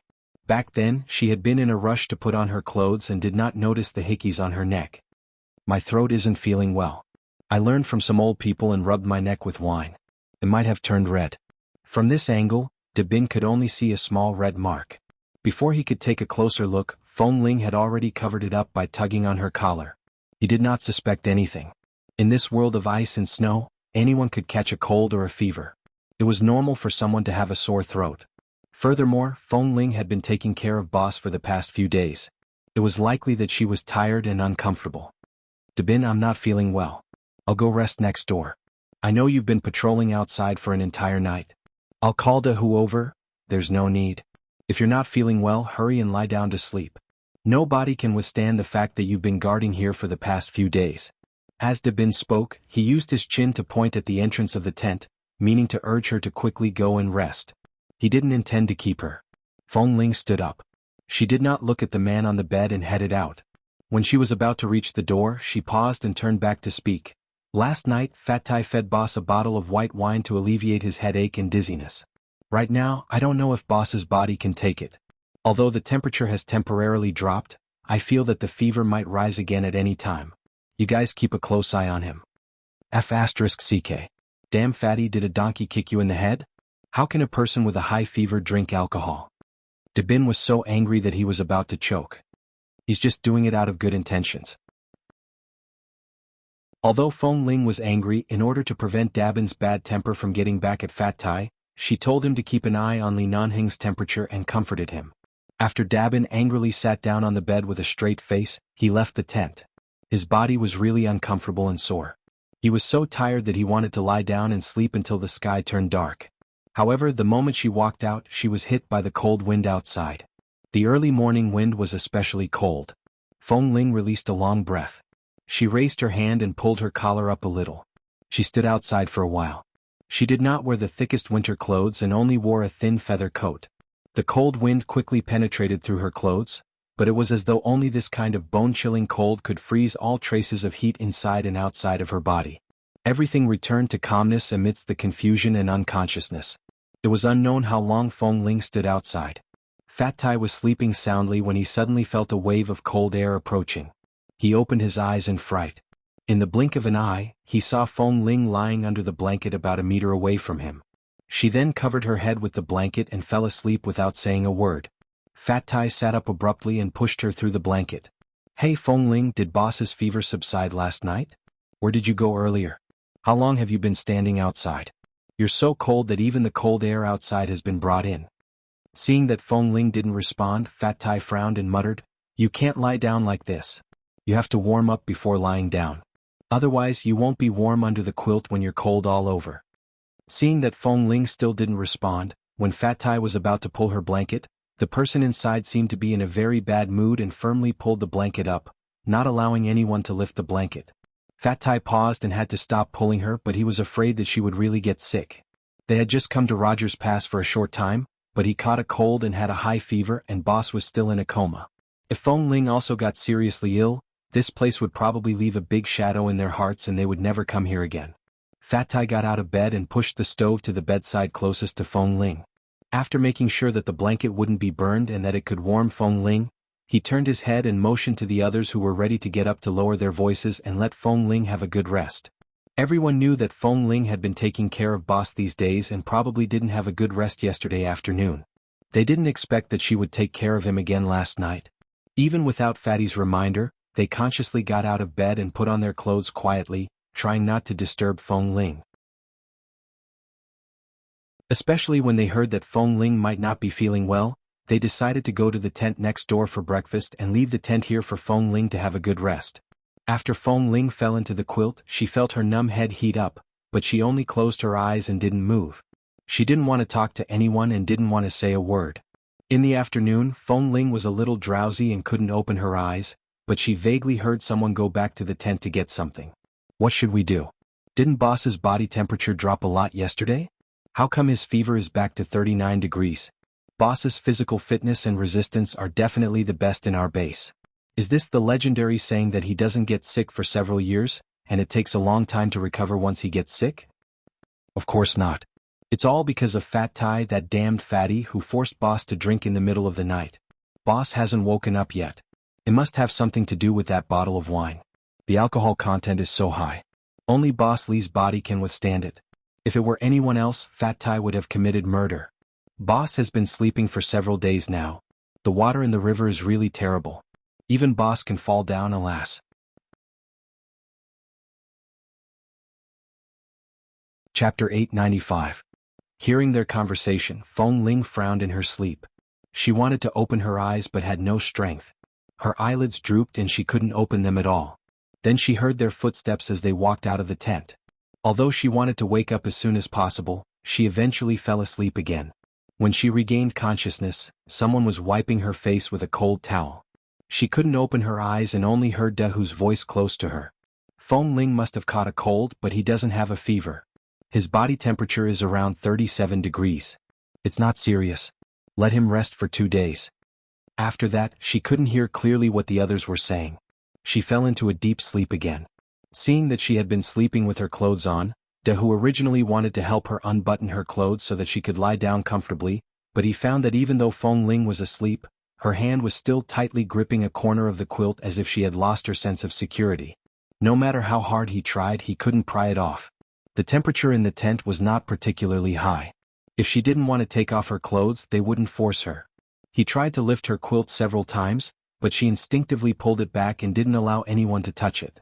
After another day, Feng Ling heard Fat Tai muttering in her sleep, "Oh, what should we do? Both Boss and Feng Ling are sick.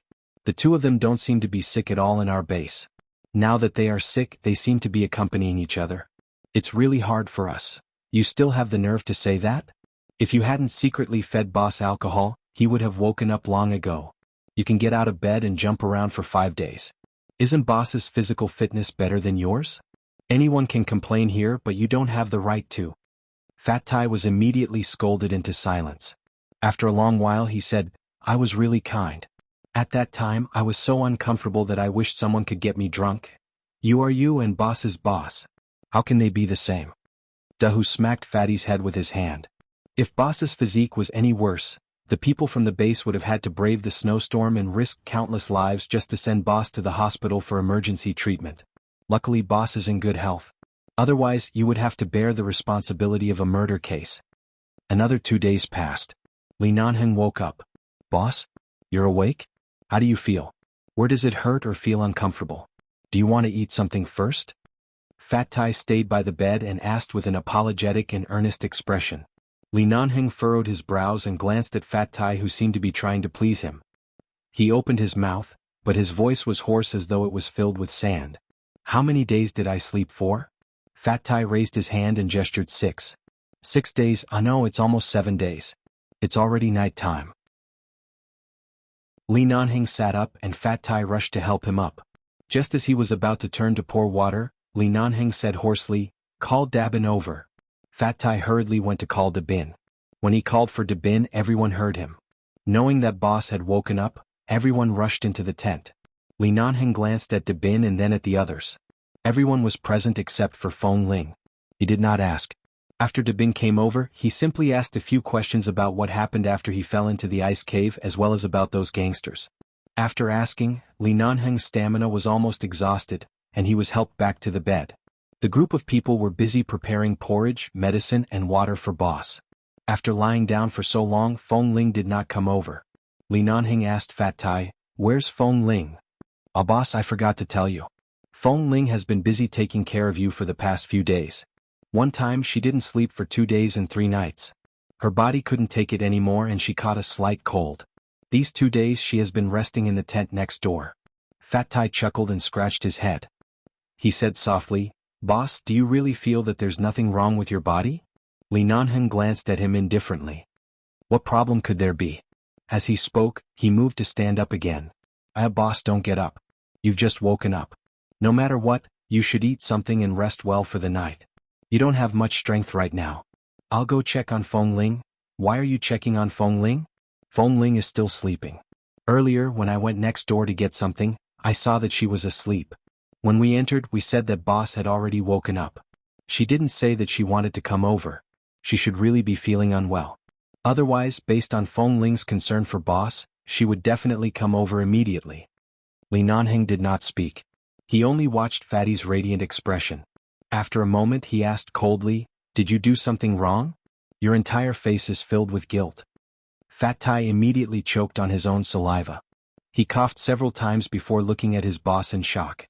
He immediately sat down by the bed to explain. "Boss, I really did it for your own good.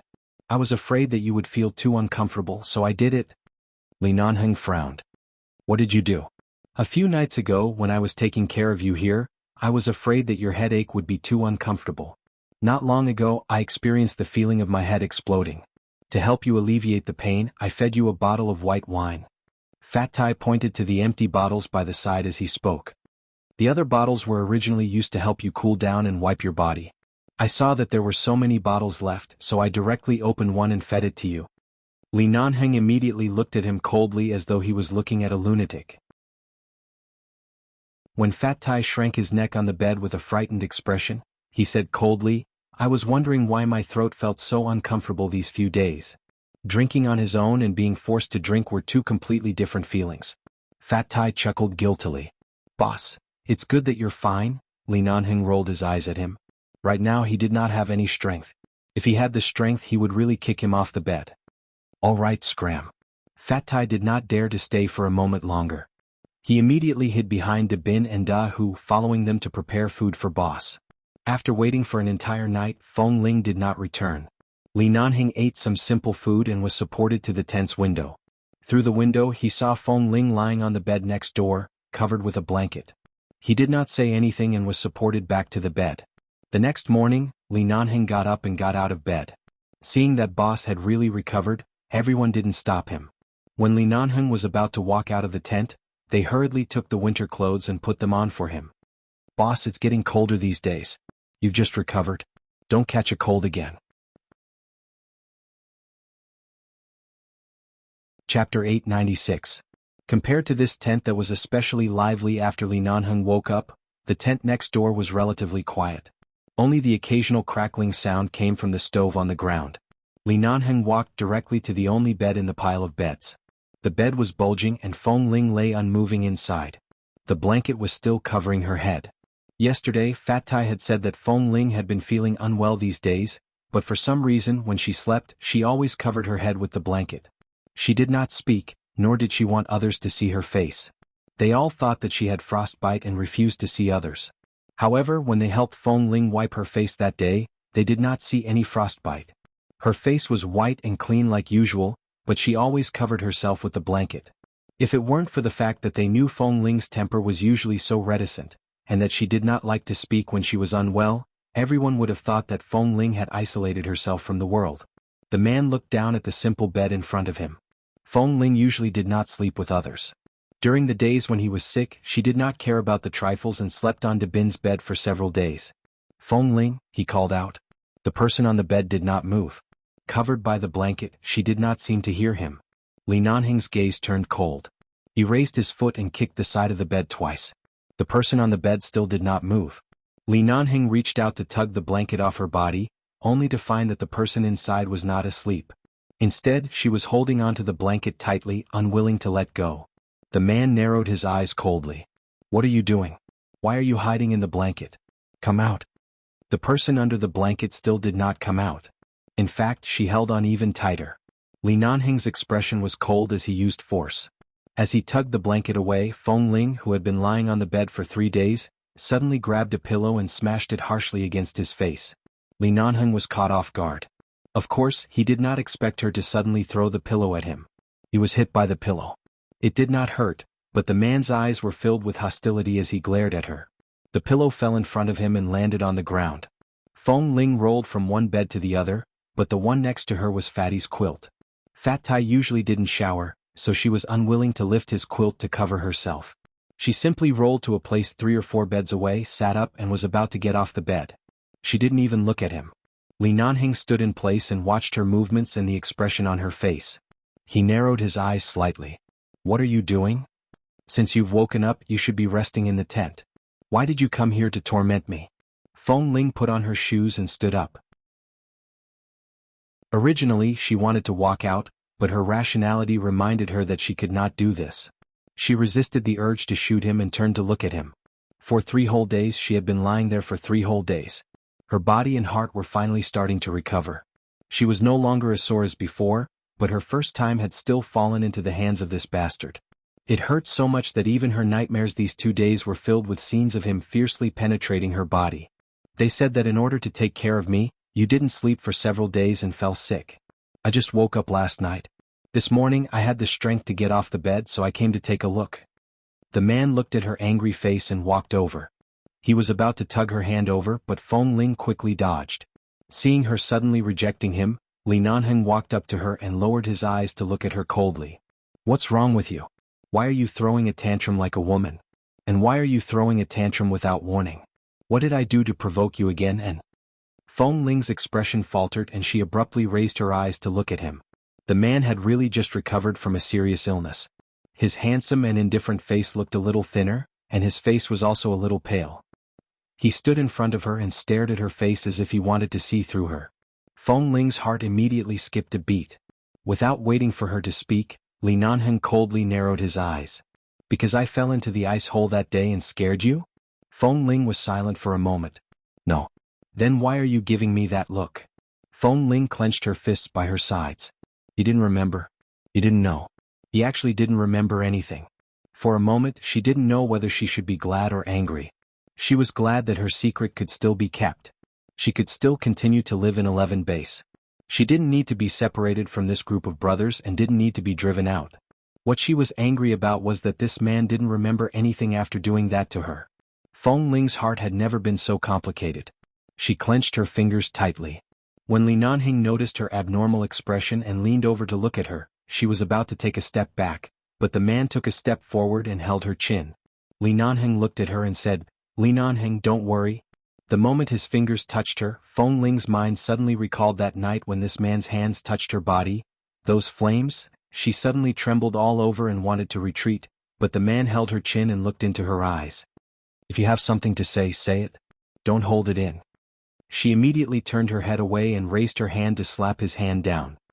"No, I'm just not feeling well and don't want to deal with too many people and things. Since boss has just recovered from a serious illness, go back to rest.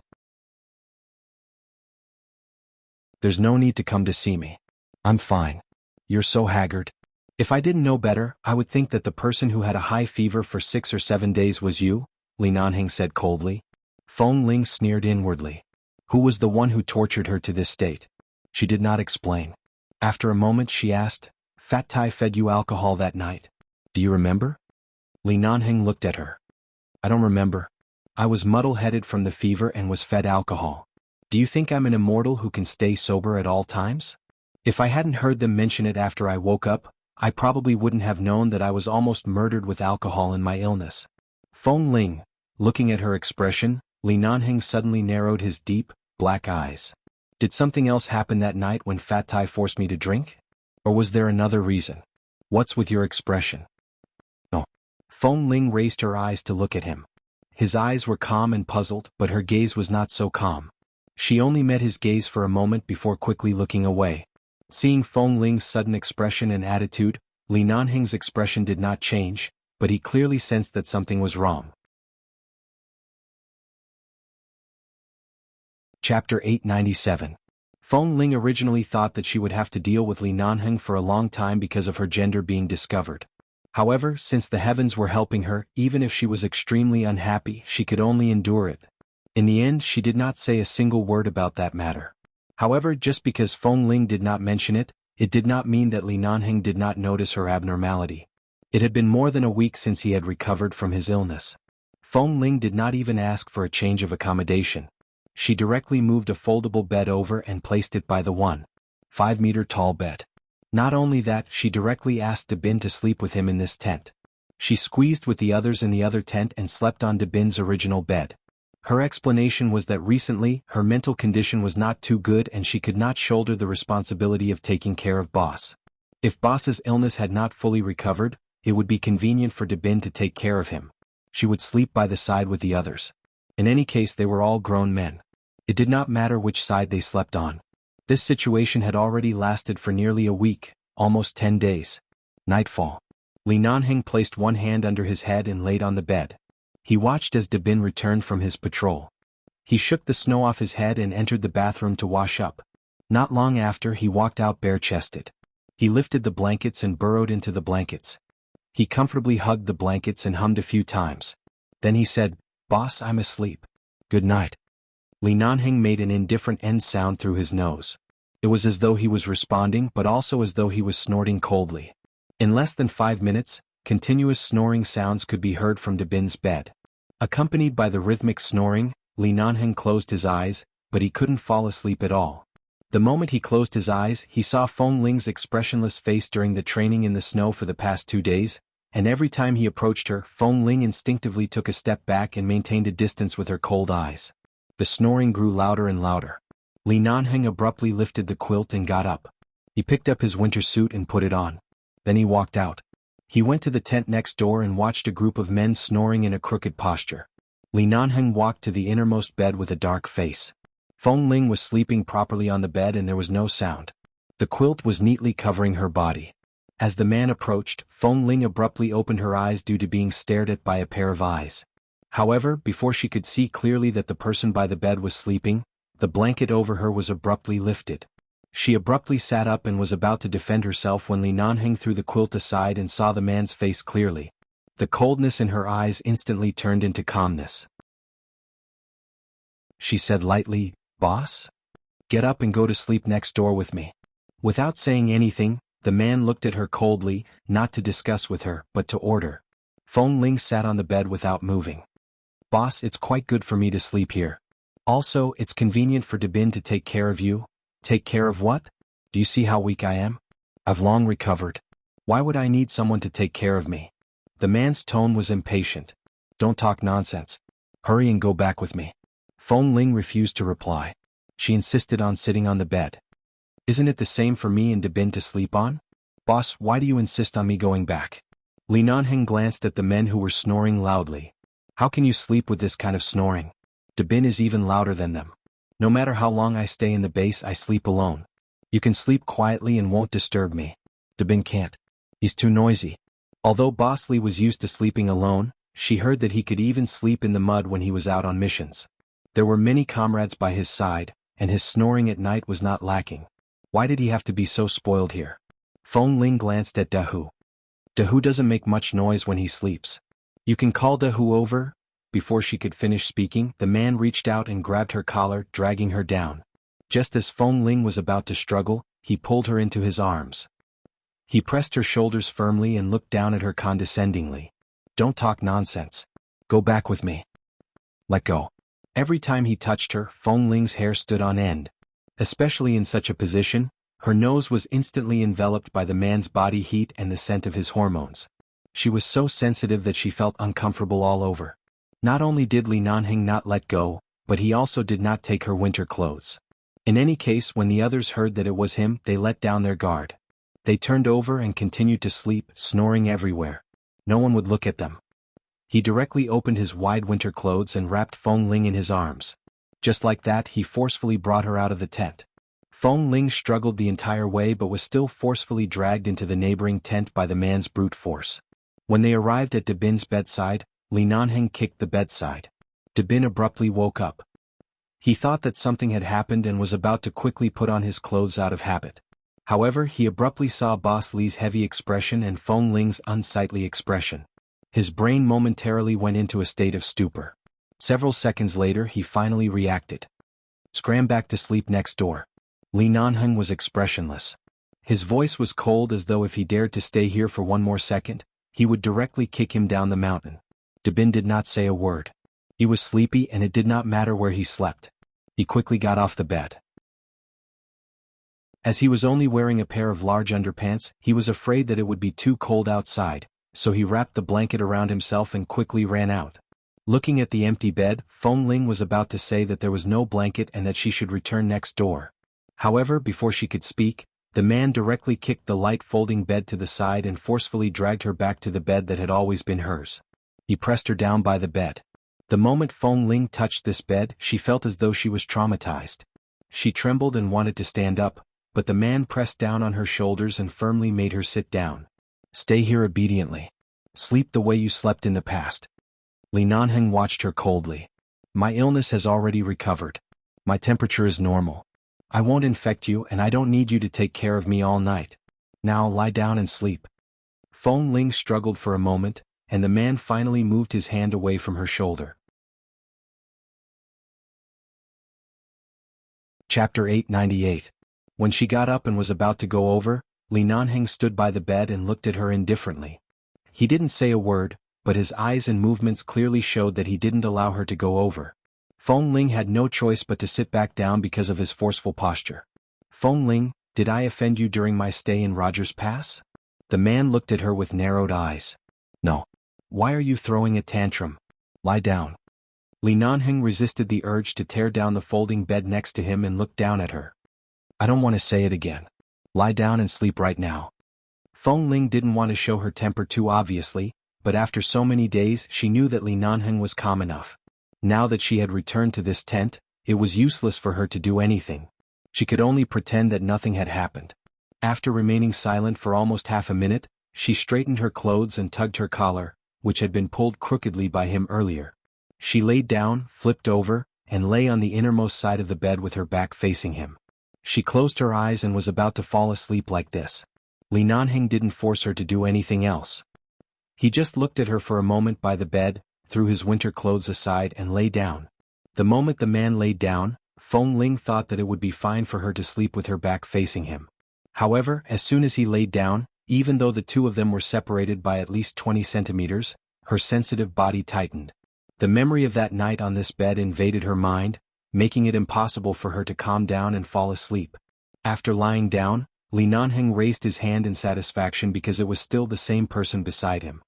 He rested his head on his arm and closed his eyes. It was quiet at night. Feng Ling had been pretending to sleep with her eyes closed, but the man behind her seemed to have fallen asleep. His breathing was even and steady. She couldn't fall asleep at all. She quietly sat up and was about to find a chance to get out of bed, when the man still rested his head on his arm and closed his eyes suddenly spoke, and his voice was sleepy and hoarse. Sleep well. Don't think about running out to feel the cold wind. Feng Ling paused. She tried to control herself, turned to look at the man with his eyes closed and said impatiently, I can't sleep. Go out for a walk. Li Nanheng opened his eyes and looked at her. Why can't you sleep? Something on your mind? Or because of me? I just don't understand. I've only had a high fever for a few days. Why are you suddenly showing me such an expression? No, I haven't been feeling well recently. I don't have the patience to do anything. Boss, you don't have to pay so much attention to me. It's all an unnecessary misunderstanding. Feng Ling's expression was stiff. Li Nanheng narrowed his eyes and sneered. Don't you know why I deliberately paid attention to you? She abruptly recalled the 2 times he had openly confessed to her. She paused and did not speak any more. She lay back down, pulled the quilt over herself and was about to sleep. She did not want to speak another word with him. She really didn't know whether she should be glad that he didn't remember or angry that he didn't remember. Perhaps both. Otherwise, she wouldn't have been so uncomfortable in her heart for so many days. She didn't want to talk to him, didn't want to see him, didn't want to stand too close to him, didn't want to smell his scent, and didn't even want to hear his breathing when he slept. After living for so many years, Feng Ling thought that she was indifferent to everything and did not care about it at all. In the end, she was completely defeated by Li Nanheng. For the first time, she knew how it felt to be impetuous every day because of a man. She didn't sleep very well that night. After forcing herself to fall asleep, she still had nightmares. In the dream, she stood in the conference hall of the base, surrounded by a group of leaders of the base, the elders of the Li family, the leaders of the United States and the United Nations. Everyone was pointing at her and talking angrily. They were angry that she had deceived everyone and that a man had hidden in the base for so many years without being discovered. In the dream, even though Feng Ling was scolded by a group of people, she still stood upright in the middle, neither humble nor pushy. Then, someone threw something at her head. Even though she didn't know what was thrown and didn't feel any pain, there were still things being thrown at her. She turned around and saw that it was those people who surrounded her, who kept scolding and throwing things at her. Some people even came up and forcibly tore her clothes apart, forcing her to show them the breast wrap inside. A group of people frowned at her breast wrap and looked displeased. In the end, everyone shook their heads and left. Then they suddenly handed her a letter of dismissal, ordering her to leave the base and never to approach 11 base again. This dream made Feng Ling toss and turn. She kept frowning and didn't sleep well. She had already regarded the base as her home. She didn't want to leave. If she left the base, she didn't even know what to do in the future. Hearing that Feng Ling didn't sleep well after falling asleep, Li Nanheng opened his eyes and looked at her, only to see that there was a layer of sweat on her forehead and she had been frowning as if she was struggling and resisting something in her dream. He stared at her for a moment, then reached out and pulled her into his arms. Then, using the position of hugging her to sleep, he looked down at the fine sweat on the tip of her nose. He wiped the tip of her nose with his fingers and then gently patted her shoulder. The loneliness and fear in the nightmare had been surrounding her. Suddenly, Li Nanheng's figure appeared in the base hall. When everyone was about to drive her out of the base, the man walked up to her and suddenly held her in his arms. The warmth in the man's arms suddenly made her feel a sense of belonging. She stood stiffly and didn't move. She couldn't hear the man's voice above her head but could only feel the warmth in the man's arms. Perhaps it was really useful to sleep in his arms. Seeing Feng Ling's frown gradually relax in her sleep, Li Nanheng smiled lightly and raised his hand to rub the short hair on her head. It was only when she was asleep that he could take advantage of the distance between them to hug her. He felt that he might really be possessed. Not only did he have feelings for a man, but he also left the base for him and lived in a damn place like Rogers Pass for nearly a month. There was a unique fragrance on Feng Ling's body. It was not only the scent of the shower gel, but also the fragrance lingered in his nose. Chapter 899. However, before he kissed her at such a close distance, Li Nanheng suddenly went into a trance. He looked at Feng Ling's face and then at her lips. Such a distance, such a kiss angle. Some strange images suddenly flashed through his mind. Those images didn't seem to be scenes he had experienced in a dream, but something that had happened in reality. When did he press her down on this bed? And when had he kissed her on this bed? But the scene that popped up in his mind made him stare at Feng Ling's face with a heavy gaze. Since coming to Rogers Pass, although he had never hidden his feelings for Feng Ling, he had never done anything that she didn't like. After all, in the base he only kissed her that night, but she dared to raise a gun against him the next day. He was not so beastly as to do anything to her when Feng Ling had been resisting. But those images couldn't have appeared for no reason. He kept looking at Feng Ling's face and tried hard to recall, but he could only recall the images of him pressing her down on the bed and kissing her, and he was not sure if it was the scene he had dreamed of at night. In order to recall clearly, Li Nanheng directly kissed her on the lips. Feng Ling's lips were so soft that he wanted to drill his tongue into them and entangle them deeply. He restrained the impulse and only felt those images in his mind flickering. Making sure that Feng Ling's nightmare should be over, Li Nanheng let go of her, let her lie flat on the bed, sat up, looked at Feng Ling and then turned his eyes to the small table beside the bed. There was no wine bottle on the small table, but when he glanced at it, he remembered that there were several empty bottles on the small table on the day he woke up. Did it have anything to do with the wine that Fat Tai fed him that night? The next day it was Fatty's turn to patrol. However, when he was about to go down the mountain, he suddenly found that Boss Lee had also come. The two of them went down the mountain side by side. Fat Tai looked flattered. "Boss, are you going to patrol with me?" Li Nanheng glanced at the white snow around and said coldly, "I want to ask you something." What do you want to ask, boss?" "Did anything else happen the night you forced me to drink when I had a high fever?" Fat Tai thought back carefully. "No. That night when I said I gave you alcohol, Feng Ling was very angry and directly chased me out. But that night De Bin was patrolling. He probably went back to check on you in the middle of the night. Something happened, he would definitely tell us. That night Feng Ling stayed in the tent to take care of you. Feng Ling didn't sleep for several days and kept watching over you. What else could have happened?" "Feng Ling is very angry?" "That's right. Just like everyone else, when they heard that I forced you to drink, they all scolded me for being unreliable. Feng Ling scolded me the same way and then chased me out. In fact, that night I was supposed to take care of you, boss. I wanted to let her have a good rest, but she must have been worried. After sleeping for an afternoon, she went over again. I saw that Feng Ling was angry at that time, so I was afraid that I would really anger her, so I left." "That's it?" "Yeah. Nothing else happened?" "No. At that time I was in the tent next door and didn't fall asleep for a while. In fact, I was worried that it was not good to force you to drink. I sat on the bed and thought for a long time." "You didn't hear anything at that time?" "No, it was very quiet." "How long did you sit on the bed and think after returning to the tent?" "About 5 minutes. Li Nanheng. Hey boss, why are you leaving? Don't you want to patrol with me? Don't you still have questions to ask? Why are you leaving, boss?" They had thought that they would stay at Rogers Pass for at least 3 months. To their surprise, after a month, they suddenly received an urgent notice from the base. The big shots of the United Nations and the US military were going to visit 11 base. They were very confident and curious about the current situation of the sniper team, so they came to take a look in person. The training of the sniper team had been suspended for a month because of Feng Ling's deployment. Now they had to be called back to resume training immediately. Otherwise, if the 5 members of the sniper team were still immature when they returned, the US military would take this opportunity to slander 11 base and take back the authority assigned to the base. Feng Ling didn't say anything.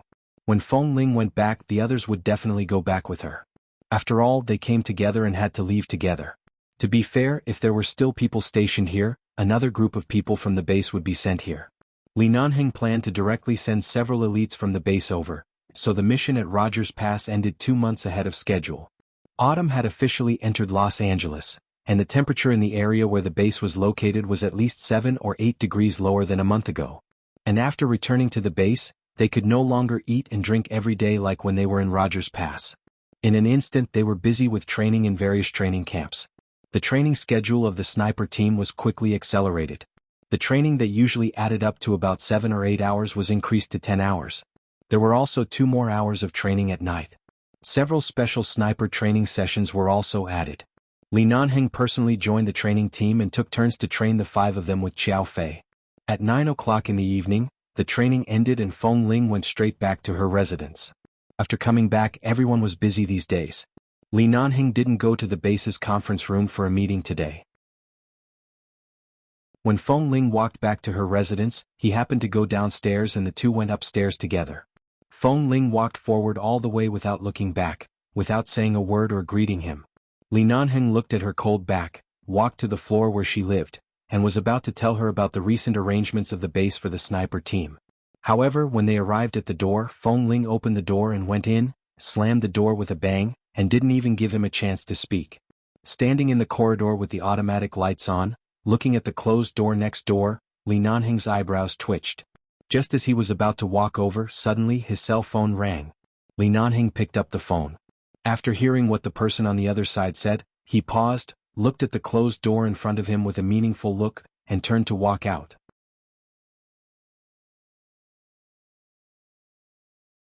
Chapter 900. Li Nanheng took the things they handed over, looked at them, and glanced at one of them.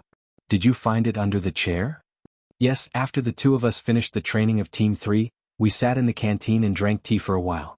Just now, we were a little hungry so we ordered 2 servings of rice so we stayed here for a long time. Feng Ling was eating here before. Feng Ling. It was her again. Li Nanheng quietly clenched the small piece of sanitary napkin wrapped in a white translucent thing in his hand.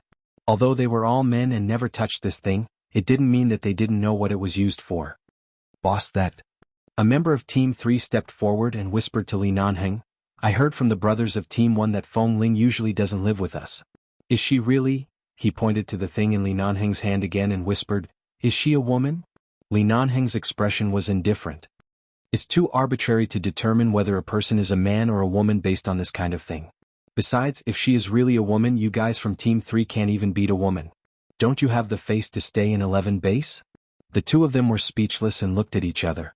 Feng Ling was usually so delicate and tender. If it weren't for the fact that she was very agile and fierce in every assessment and training, everyone would have long suspected her. But seeing that boss didn't allow them to talk nonsense in the base before they confirmed the truth, the two of them didn't dare to talk nonsense anymore. However, it was not difficult to see from their eyes that this kind of suspicion had long existed in the hearts of the members of the base. However, it was Feng Ling's convincing skills that stopped everyone from talking. In addition, everyone in the sniper team was united, so no one dared to speak carelessly. Thus, even if there were some people who liked to spread rumors and ask around, they couldn't find any concrete evidence. They could only spread a little bit like gossip, but it didn't affect the peace on the surface. Li Nanheng looked at the small piece of sanitary napkin in his hand again and was about to turn back. Suddenly, a voice came from the side. Boss Li, how did this thing? Hearing the movement behind him, Li Nanheng turned his eyes expressionlessly, only to see the only woman in the canteen, Auntie Jia, who was already 45 years old, walking over anxiously. Looking at the things in his hand, she wanted to take them away, but she didn't dare to do so because the other party was Boss Li, so she didn't know whether to raise her hand or withdraw it. Li Nanheng glanced at her and frowned. Is this yours? Auntie Jia nodded again and said with some embarrassment, I'm really old, I always do stupid things.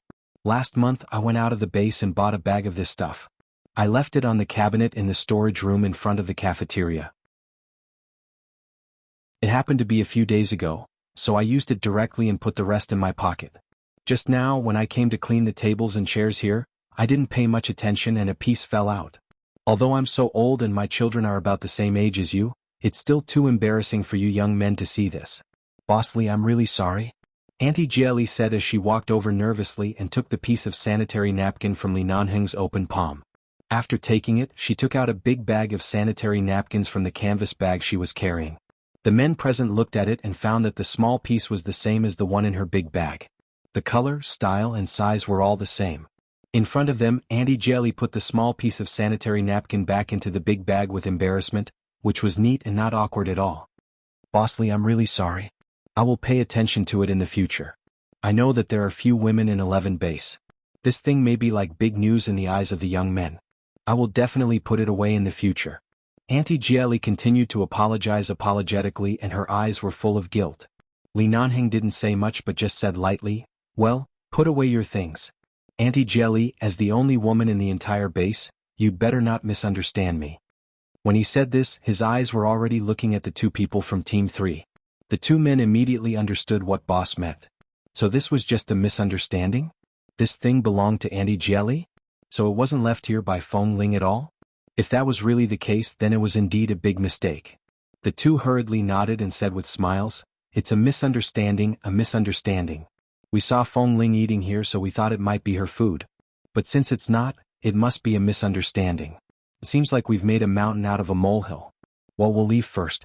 Boss, you should go back and rest early." With that, the two men pushed each other and hurried out. When the two men left, Auntie Jelly nodded politely and respectfully to Li Nanheng, said a few words of apology and turned to go back to work. Li Nanheng stood in the canteen of the base for a while without any movement. He just looked at the empty and dark training grounds outside the window, the lonely lights around the ground, and the night sky with only a few stars outside the window. These days after returning to the base, there were some strange images hovering in his mind every night. Some kisses, entanglements on the bed, and even some actions that only men and women would do on the bed. He thought it was just a dream, but it seemed like a dream. With such suspicions, he tried to ask Feng Ling about it for several days, but Feng Ling kept avoiding him. He heard that Auntie Jelly continued to clean up, and the cleaning machine and sterilizer were pushed out. This was the disinfection process that must be done in the canteen after dinner every day. Li Nanheng glanced at it, turned and walked out. Seeing that Li Nanheng's tall figure had walked out of the canteen and into the night without looking back, Auntie Jelly immediately put down her hands on the two machines and looked forward for a long time. A few minutes later, after confirming that Boss Li had really left, she breathed a long sigh of relief and quickly picked up her cell phone to make a call. Feng Ling had just returned to her residence and was about to take a bath, but because of her period, she hesitated. It seemed that it was not convenient to take a bath today, so she could only wipe her body. Chapter 901. Little Feng. Auntie Jelly's voice came from the other end of the phone. She lowered her voice and whispered, "I was scared to death. I was almost discovered just now." Almost discovered what? Feng Ling wondered. "The 2 sanitary napkins I gave you. How could you be so careless? You left them in the canteen and were discovered by 2 guys in the base. Fortunately, I saw them when I came out. Otherwise, I don't know what would have happened." Feng Ling's calm expression froze. She frowned and searched her body. Sure enough, the sanitary napkins Auntie Jelly gave her were gone. When she was about 13.5 years old, about a few months after she entered the base, her period came for the first time. Since then, her period had been very accurate every month. At that time, she looked up some information on the internet and learned about the physical changes of girls during puberty. Then she took advantage of the weekends when she could leave the base to buy all kinds of sanitary napkins and secretly stored them. Because her period was very accurate every month, she remembered it and never made a mistake. But last month, probably because of the extreme weather on Rogers Pass, which affected all aspects of her body, this month's period actually came 5 days ahead of schedule. She was unprepared. When she was eating alone in the canteen in the evening, Auntie Jelly passed by behind. She got up and was about to pour water, when she suddenly asked in a low voice in surprise, "Little Feng, why are you bleeding?" Feng Ling froze and looked back, only to see a small piece of blood overflowing from the back of her trousers on the chair. Although it was only a small piece, Auntie Jelly, who was also a woman, saw through her at that time. Feng Ling liked to go to the cafeteria to eat the food cooked by Auntie Jelly and would often help out in the cafeteria. Auntie Jelly had always liked her very much. When she heard that Feng Ling was an orphan, she always felt sorry for her and treated her as her godson. Therefore, after Feng Ling's explanation, Auntie Jelly agreed to help her hide the truth and gave her 2 menstrual pads. At that time, Feng Ling went directly into the bathroom to use one and put the other in her trouser pocket. She didn't notice it and went back to her seat to continue eating, but she accidentally dropped it on the ground. Who discovered it? A warning immediately popped up in Feng Ling's mind, and her eyelids twitched. "It seems to be Team 3, but it's okay. I explained it to them. Anyway, I brought it to you. I took out my big bag and let them see that it was mine. I told them that I accidentally dropped it in the canteen when I was cleaning here." Auntie Jelly said with a smile, "But you must be careful in the future." Auntie Jelly said with a smile, "But you must be careful in the future. It's really bold of you to pretend to be a man at such a young age. I can help you today, but I may not be able to continue to help you in the future. Besides, there are so many people in the base. You were still a child a few years ago, so you could pretend to be a man in front of young boys. But girls and boys will be completely different after they are 17 or 18 years old. You will be more and more obvious in all aspects. You may be discovered one day. Ling Ling heart Ling Ling said, I phone jelly phone. Phone Ling, sigh it's not that troublesome. It's just that my heart is constantly beating fast, afraid that you'll be discovered. Sigh. Auntie Jelly was about to say that Boss Lee also saw it just now, but the timer on the cleaner beside her hand rang. She came back to herself and said, I have to continue cleaning. I have to talk to you later. Be careful. If you are discovered, you will really be driven out of the base. I don't want you to be driven out. Feng Ling nodded gratefully and the two hung up the phone. Auntie Jelly sighed, put her cell phone in her pocket, and turned to continue cleaning the canteen. However, at the moment she turned around, she was startled, took a step back and stared blankly at the man who had returned to the canteen. The tall man was standing 2 meters behind her. His dark and cold eyes were staring at her coldly. It was like an X-ray that no one could avoid, exposing her lies in an instant. Lily? Boss. Auntie Jelly's face turned pale, and she clenched the handrail of the cleaner nervously. The man's cold and deep voice suddenly sounded. Who did you give those 2 pieces to? Who disguised as a man and mingled in the base at such a young age? Auntie Jelly's heart beat wildly, feeling that a big secret was about to be revealed because of her. Usually there would be no one in the canteen at this time. She was used to cleaning here alone and thought she was alone. She didn't expect that Boss Lee would come back. From his words, it was clear that he had been listening from the moment she called Feng Ling. What should she do? Who will be driven out of the base after being found out? The man's eyebrows were sharp, and his silent and deep eyes were cold. Auntie Jelly clenched the handrail of the cleaner and didn't know what to say. He helped Feng Ling hide the truth because he liked that child. It was out of affection. But it was also her duty to tell the truth to the boss of 11 base. After all, she had a stable job in the base for so many years and relied on the Li family's money to support her. And since Li Nanheng suddenly came back, it was obvious that he had long suspected that those words just now were just for the 2 boys of Team 3 to hear. So Boss Lee was protecting Feng Ling's reputation, right? Looking at Auntie Jelly's hesitant expression, Li Nanheng's eyes were cold. Tell me the truth. Auntie Jelly bit her lip and didn't know whether to say it or not, but Li Nanheng snorted coldly. Is Feng Ling a woman? Although it was a question, it was obviously a very definite answer. There were many doubts about a person and all kinds of coincidences connected together. When there were too many, it was no longer a coincidence and the doubts were no longer doubts but conclusive evidence. This. Auntie Jelly was so anxious that her eyes turned red as if she was about to cry. If it weren't for the fact that Boss Lee hated lying, she would have knelt down to him and begged him not to drive Feng Ling out of the base. She said with red eyes and trembling voice, Boss, although I only work in the canteen, I think it's the same whether they are male or female as long as I can.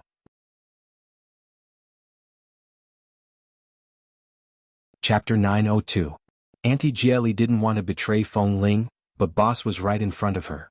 She really couldn't deceive a person who obviously knew the truth as a child. Not only could she not protect Feng Ling, but she might also irritate him. After hesitating for a few seconds, she slowly nodded. Yes. Li Nanheng's eyes were as dark as 2 bottomless pools of ink. Boss, don't blame her. Feng Ling has performed very well in the base for so many years. Except for her gender, she is no different from other boys, and I heard those boys say that they can't beat her. Look, she is so excellent. You can't drive her away just because she is a girl, right? Auntie Jelly tried to persuade him. I know the base has its own rules, but Feng Ling works so hard. I really don't want to see her driven away. Boss, don't blame her. Li Nanheng's face didn't change at all. He just glanced at her indifferently. What's the matter with that thing just now? Auntie Jelly said with red eyes. Feng Ling's period came today, but maybe it was suddenly advanced. She didn't prepare for it. I found the blood, so I gave her 2 pieces. I didn't know she was a girl until today. The more she spoke, the more anxious she became, and in the end, her eyes were full of begging. Don't drive her away, boss. Li Nanheng's eyes were cold and he suddenly turned around and walked out. Auntie Jelly was about to chase after him, but she saw the man's back was cold and determined. He was tall and had long legs, and now he had walked into the night outside the canteen. What should I do? Auntie Jelly glanced at the phone, wondering if she should inform Feng Ling. But judging from Boss Li's expression just now, if she continued to get involved in this matter, neither she nor Feng Ling would have a good time. And he was obviously going to settle the score with Feng Ling. It was useless for her to inform Boss Li now. After walking about 100 meters away from the canteen, Li Nanheng took out his cell phone and called Xiao Su expressionlessly. Pay Auntie Jia Li's 10-year salary in the base cafeteria and give her $300,000 as a subsidy to persuade her to leave the base tonight. Tell her that I told her to keep everything she knows to herself and not to communicate with anyone. Xiao Su didn't understand. He was about to ask when he heard Li Nanheng's cold voice. You don't need to understand. Just do it. Xiao Su. Okay. The tall and straight man strode across the spacious road of the base. All the suspicious points in his mind were connected together, and his face was so dark that it seemed like ink was about to drip out. From the accidental glimpse in the sauna room of the orphanage, to the inexplicable inability to restrain himself every time, and the scenes in his dreams these days after returning to the base, he actually allowed a woman to repeatedly lie in front of him for so long, watched himself confess his love to her uncontrollably, and watched himself, a man of indomitable spirit, rather admit that he was gay than tell the truth because of this love. When he warned her to be honest again and again, she actually fooled him again and again. How much courage did she have to disguise herself as a man in a place like 11 Base? And who gave her the courage? After being almost discovered by him in the orphanage, she still dared to come to the base and approach him like this? She was really bold. She dared to raise a gun at him and would rather be sent to Roger's Pass than tell the truth. Okay. Very good. He walked back to the residence he shared with Feng Ling. When he passed downstairs, Kay and Tam were sitting outside smoking. Seeing Li Nanheng coming back from outside, they immediately stood up one by one and greeted him. Hello, boss. Li Nanheng didn't even respond and walked straight in. Kay turned to look at Tam in surprise. Did I see it wrong? Boss looked like he was going to take revenge. Tam, I think so too. Kay, who is he going to take revenge on? Tam pointed up. Probably, maybe, except for the few of us outside, there is only Feng Ling inside, right? Feng Ling hadn't gone to take a shower yet. She was a little upset because of what Auntie Jelly said just now. Many of the people in Team 3 liked to make trouble for her because they were not convinced. She didn't know if the sanitary pad incident would cause any trouble. Just as she changed the black trousers stained with a little blood, put on another clean pair of trousers, and was about to take off her uniform jacket, she suddenly heard footsteps outside the door. Then the man outside didn't knock on the door but said coldly, "Open the door." As soon as she heard Li Nanheng's voice, Feng Ling paused and turned to look at the door. Although she didn't want to see him and had been hiding in the base for so many days, he was still her boss and he lived next door to her. It was so late. If he had nothing to do, he wouldn't suddenly come here. But she didn't quite understand why her eyelids were twitching. She walked over, hesitated for a moment, and opened the door. The moment the man opened the door, his eyes fell on her face, and his calm eyes soon made her realize the danger. Especially when the man caught a glimpse of the trousers she had thrown in the basket in front of the bathroom door, his eyes were indescribably deep. Feng Ling's expression didn't change and her tone was calm and indifferent. "Boss, it's so late. What's the matter?" Li Nanheng didn't know how strong his willpower was to restrain his urge to strip her and said, "Go to my room and sort out the recent information on the computer. Type out the numbers and save it on the computer desktop." His voice was light, neither too loud nor too soft, but she could hear every word clearly. She could even feel the coldness in his words. This was indeed the job she had promised before. Feng Ling didn't suspect anything, walked out of her room and walked quickly to the next door. After Feng Ling walked out, Li Nanheng stood in front of the door, looked at the room that was still clean and simple without any trace of a woman, and walked in. He walked to the bed and glanced at the black suitcase under the bed. He had seen her put this suitcase under the bed more than once. It was the same when they were on the snow mountain. A dream that he was not sure about suddenly popped up in his mind. It was so bizarre that he could not figure it out. In the dream, he seemed to have bitten a piece of cloth that was wrapped around her chest and bit it open. What was that strip of cloth? The man's eyes narrowed coldly, and he suddenly kicked the suitcase out from under the bed.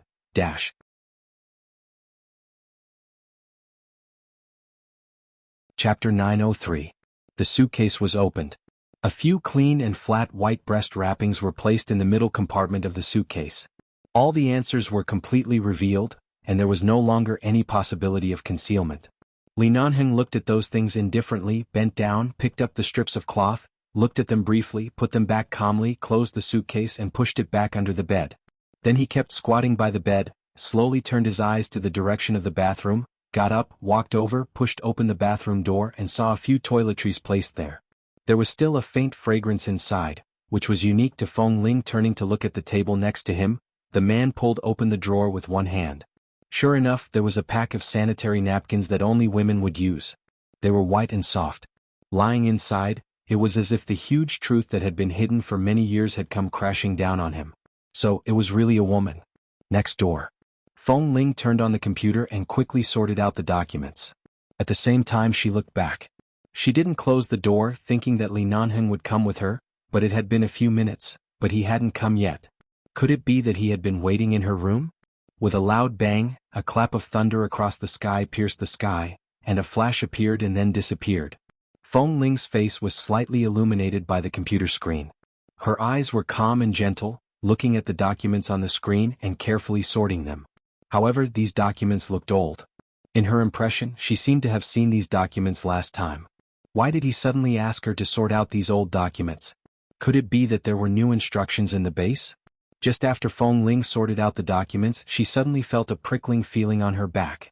Her fingers jumping on the keyboard stopped, and she looked back at the man who had stood in front of the door.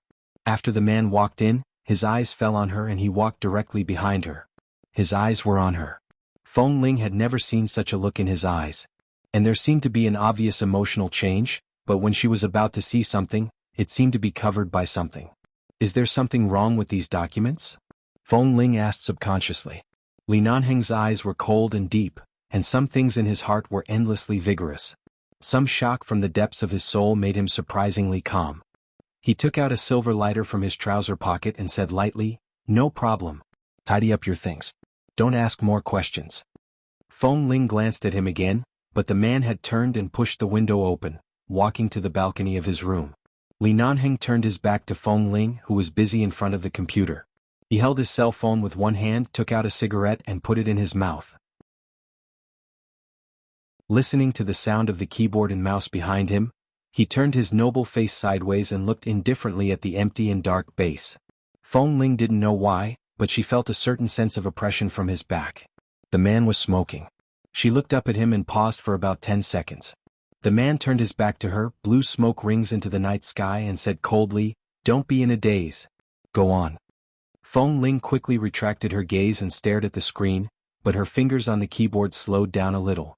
She didn't know what happened, but what the two people of Team 3 found today should have nothing to do with him. Besides, Auntie Jelly was so tight-lipped, so she definitely wouldn't say anything. Boss usually didn't like those people of Team 3, so he shouldn't have had a chance to see them at such a late hour. But out of worry, Feng Ling occasionally looked up at the man's back. However, she saw that he just stood there smoking and didn't want to say anything to her, force her to do anything or target her. Feng Ling, the man's low voice mixed with the heavy rain that gradually fell with the wind and thunder outside the window, with a different kind of charm. During the days when I had a high fever on the snow mountain, nothing happened? Feng Ling looked back at the computer screen, saved the file, marked the date and said calmly, "No." It seemed to be the expected answer. He was full of lies. Li Nanheng still maintained his rationality. Otherwise, he would have directly pulled out the dagger in his trouser shoe and cut her clothes. I suddenly remembered that the computer is full of old files from some time ago, and the new files will not be sent to the mailbox until tomorrow morning. The man said seriously, "Put it there. Don't sort it out." Suddenly remembered? Feng Ling stopped and looked coldly at the man on the balcony. "Boss, you are really forgetful." Hearing this, Li Nanheng turned his eyes and said slowly, "What else did I forget? Why don't you remind me? Maybe if you remind me a few more times, I'll be able to remember what I should remember." "No." Feng Ling said with a straight face, "Boss, I guess you are too busy. It is normal for you to remember the wrong time. After all, you are the boss. Even if you ask me to take out the files from a year ago and reorganize them, I won't have any complaints." At this point she continued, "So, can I go back now?" Li Nanheng put out the cigarette butt in his hand and said indifferently, "Go back." So simple? It seemed that nothing had happened. Feng Ling felt a little nervous and instantly relaxed, but did he really ask her to come over to sort out the old files in the evening just because he forgot? Feng Ling felt that she really didn't pay enough attention to Boss Li's thoughts. Usually she didn't deliberately guess his thoughts, and now she couldn't understand him. "It's raining outside. Remember to close the doors and windows." Li Nanheng looked at the rain outside the balcony and said coldly, "It's almost winter. Don't wear too little." Hearing this, Feng Ling turned her eyes to him, but all she could see was the man's back. However, his words were more or less pleasant to hear. She nodded and left. However, after returning to her room, she looked at the things under the bed and everywhere around her. There were no changes that shouldn't have been there. It was raining heavily. This should be the last rain before winter this year. The wind was biting and cold, but compared with the cold wind on Rogers Pass, it was not worth mentioning at all.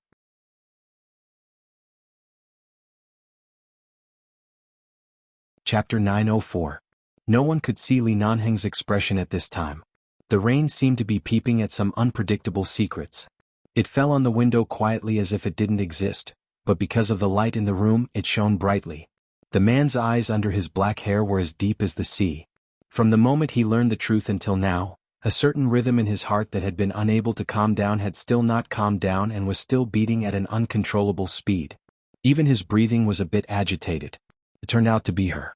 The bold little girl who jumped into his bathtub when he was an orphan and dared to get rid of their people and cars in a jungle when he was tracking her. She successfully escaped from the jungle and even left a provocative signal on the other side of the river. He knew that all kinds of coincidences couldn't be just a coincidence, but she was so fast and fierce that she didn't look like a girl at all. A thin little boy just wanted to stay in the base and he didn't need too much care and attention, but as time went by, even he didn't know when he began to be attracted to her. The light in the window next door was dim, but a few minutes later the curtains were suddenly drawn. The people inside couldn't be seen, but in the blurry light on the curtains he could see the boy.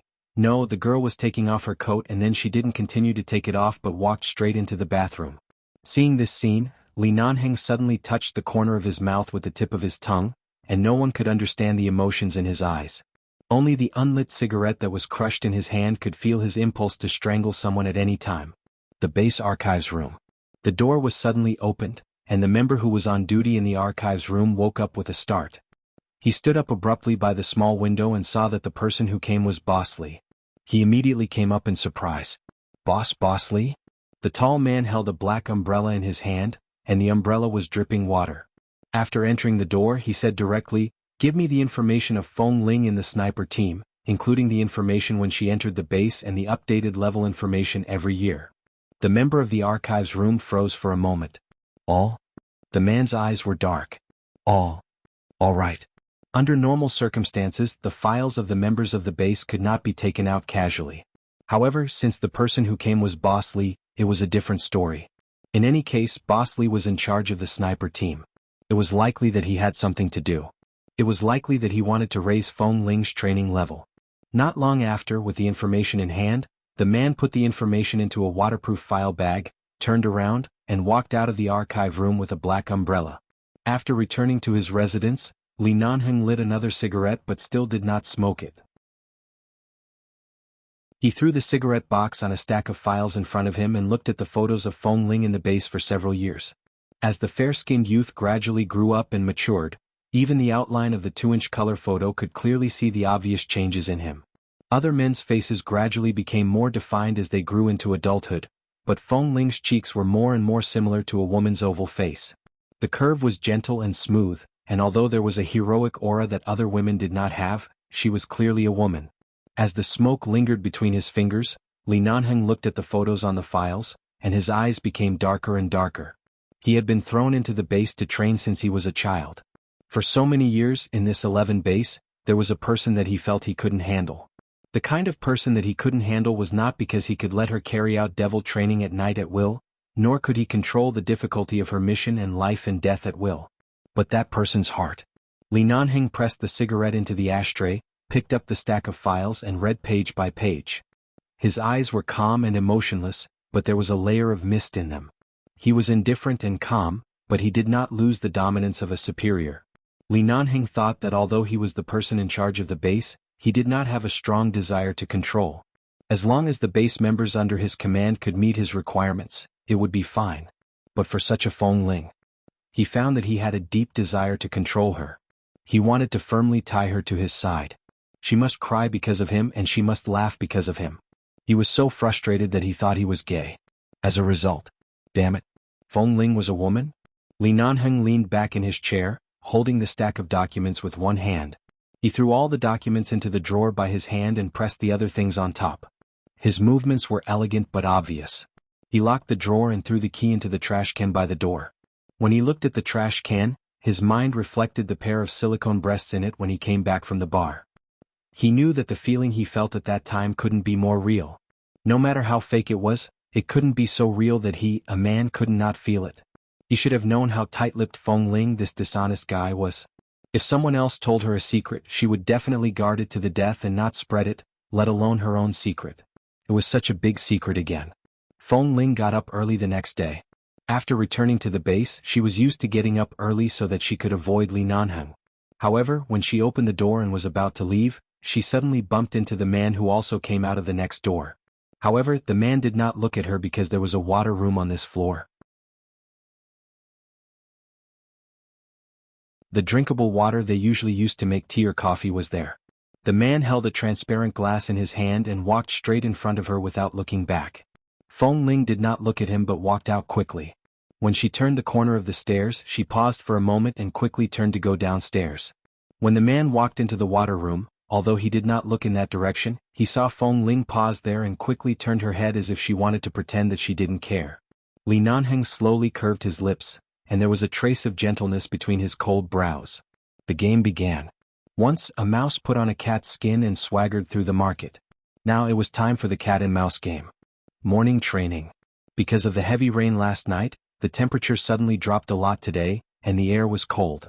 Feng Ling's usual training state was similar to today's, but because her period came early, she felt a dull pain in her stomach. Sure enough, she caught a cold when she was in Rogers Pass. It would take her a while to recuperate.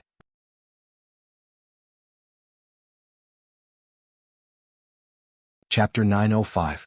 Feng Ling shook her head. I'm fine. My stomach doesn't feel well. Xiao Fei looked at her carefully and then at her expression. Although he didn't know if it would be too abrupt, he still asked in a low voice, Is it the days that women have every month? Feng Ling immediately took a look at him. As a grown man, he knew a lot. Although she didn't want to say this kind of thing, she still nodded. But it's okay. Just train as usual. Now the sniper team was strengthening their training every day. Although the weather was cold, they couldn't easily stop or rest.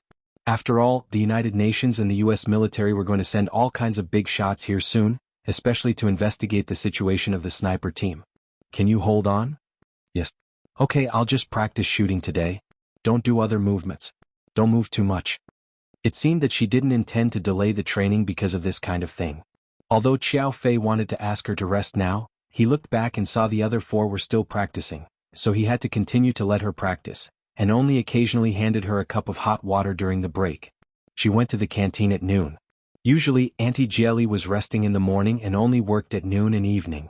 Feng Ling wanted to thank her for what happened last night, but when she arrived at the canteen, she learned that Auntie Jelly suddenly resigned last night and left the base overnight. Resigned? Was it because of her? Was it because Auntie Jelly wanted to keep this secret for her, but because she was an honest person she simply left the base for fear that she would cause trouble if she let it slip? Auntie Jelly had been living well in the base. If her secret hadn't been accidentally discovered by Auntie Jelly, how could things have developed to this point? Feng Ling couldn't eat much for lunch. She kept thinking about this matter. While others were still eating, she got up and went out to call Auntie Jelly. But after getting through, Auntie Jelly said that her phone had been turned off. Feng Ling was not reconciled. She was afraid that Auntie Jelly left because of something else, so she went back to the canteen to ask other staff and chefs, but no one could tell her the reason. They only said that Auntie Jelly packed up and left last night. She didn't say anything when she left, but she seemed to be very calm. She didn't seem to be angry or aggrieved. She didn't seem to have anything difficult to say. After packing up, she left without saying anything. This matter suddenly became a big stone in Feng Ling's heart. She had been absent-minded during the afternoon training and didn't sleep well at night. When he woke up the next day, his stomach did not hurt as much as yesterday, but there was still some vague pain. Moreover, his physical strength would not be as good as usual during these few days of the month, so he would feel tired easily. He then casually pulled open a few exquisite and expensive buttons on the collar of his shirt, but the temperature in his eyes was frighteningly cold. Although her sight was blocked by Xiao Fei, the surrounding air seemed to be several degrees lower, and Feng Ling could feel it. She held the glass cup in her hand, but her stomach was not very comfortable. If she could avoid provoking him, she'd better not provoke him. Anyway, Qiao Fei was standing in front of her, and it was useless for her to ask Qiao Fei to leave now. It's so cold that you have to sit on the training ground and drink hot water? Li Nanheng looked at Qiao Fei's face, but his voice was obviously speaking to the people behind him. Without waiting for Feng Ling to explain, Qiao Fei directly said, "Boss, the temperature has dropped in the past 2 days. There will be an important examination soon. We can't let them catch a cold or fall sick. I specially placed the thermos here so that they can drink more hot water." "Really? Why don't the others have hot water in their cups?" Li Nanheng glanced at the hot water on Feng Ling's cup and then coldly looked at the cups in the hands of the others. But when he turned back, looking at the hot water on the cup, thinking of her special situation in recent days, he instantly understood why she had to drink hot water these days.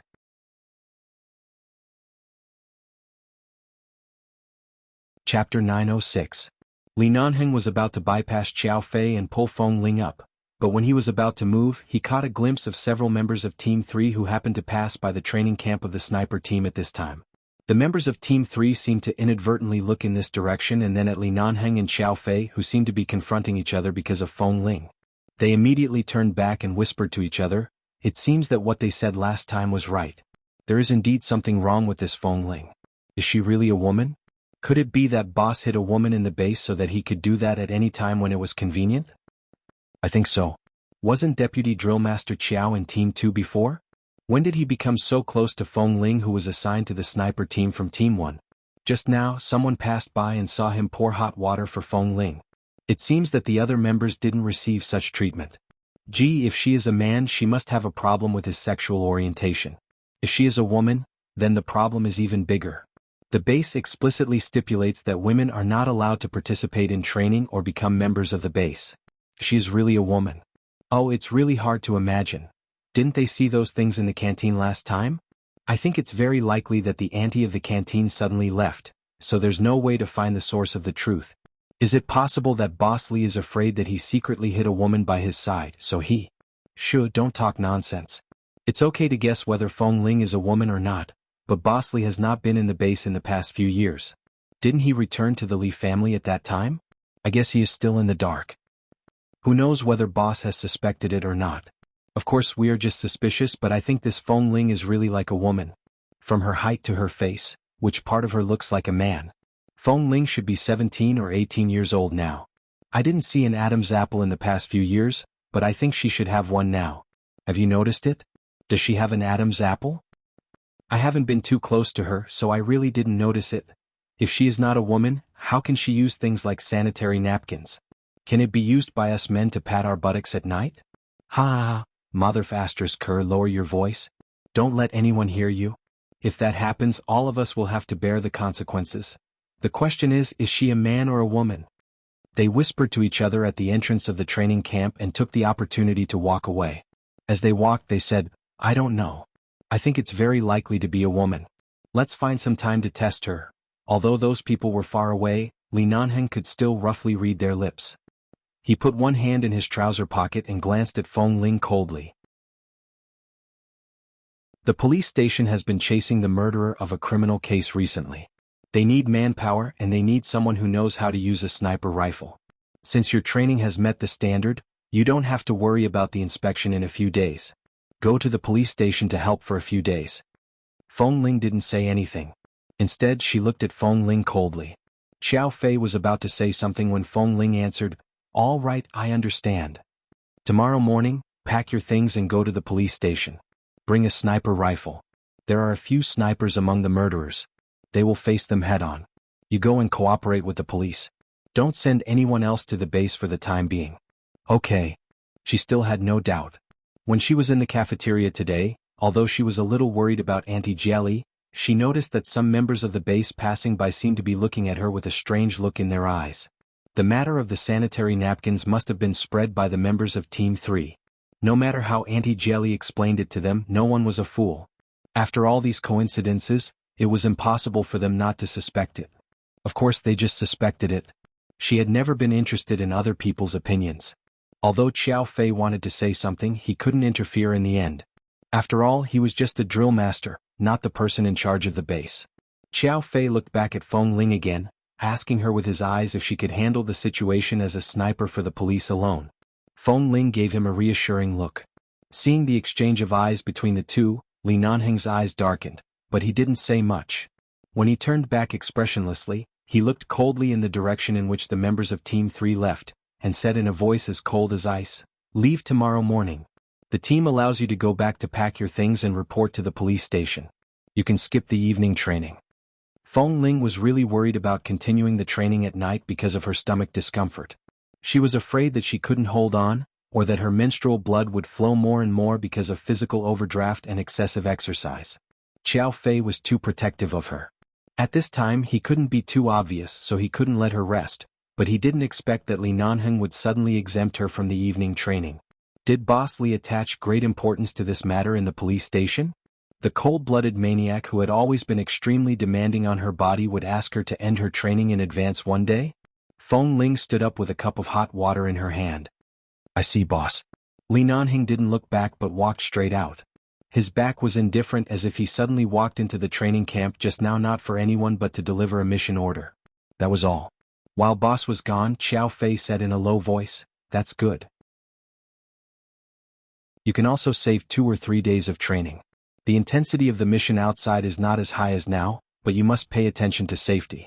Besides, in the past 2 days there were a lot of rumors about Feng Ling in the base. Many people paid special attention to her, standing in the corner and deliberately looking at her. When standing in the eye of the storm, it was better to leave the base for a few days. When this group of people stopped talking about these irrelevant topics, they would gradually calm down. After all, they were all men and they wouldn't take it seriously. Feng Ling handed the hot water cup in her hand back to him. "Then I'll go back to pack my things first. Deputy Drill Master Qiao, thank you for the hot water." Qiao Fei took the cup. Just now, she just held the cup in her hand and hadn't had time to take a sip. He nodded and didn't say much. Feng Ling left directly. Qiao Fei turned to look at the direction in which Feng Ling left quickly, and then glanced at the direction in which Boss Li had gone far away, thinking.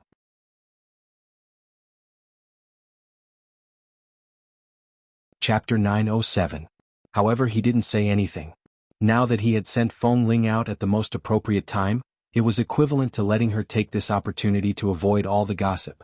Could it be that not only did Boss Li not intend to chase her away, but he was also secretly protecting her? However, she felt that it was unlikely.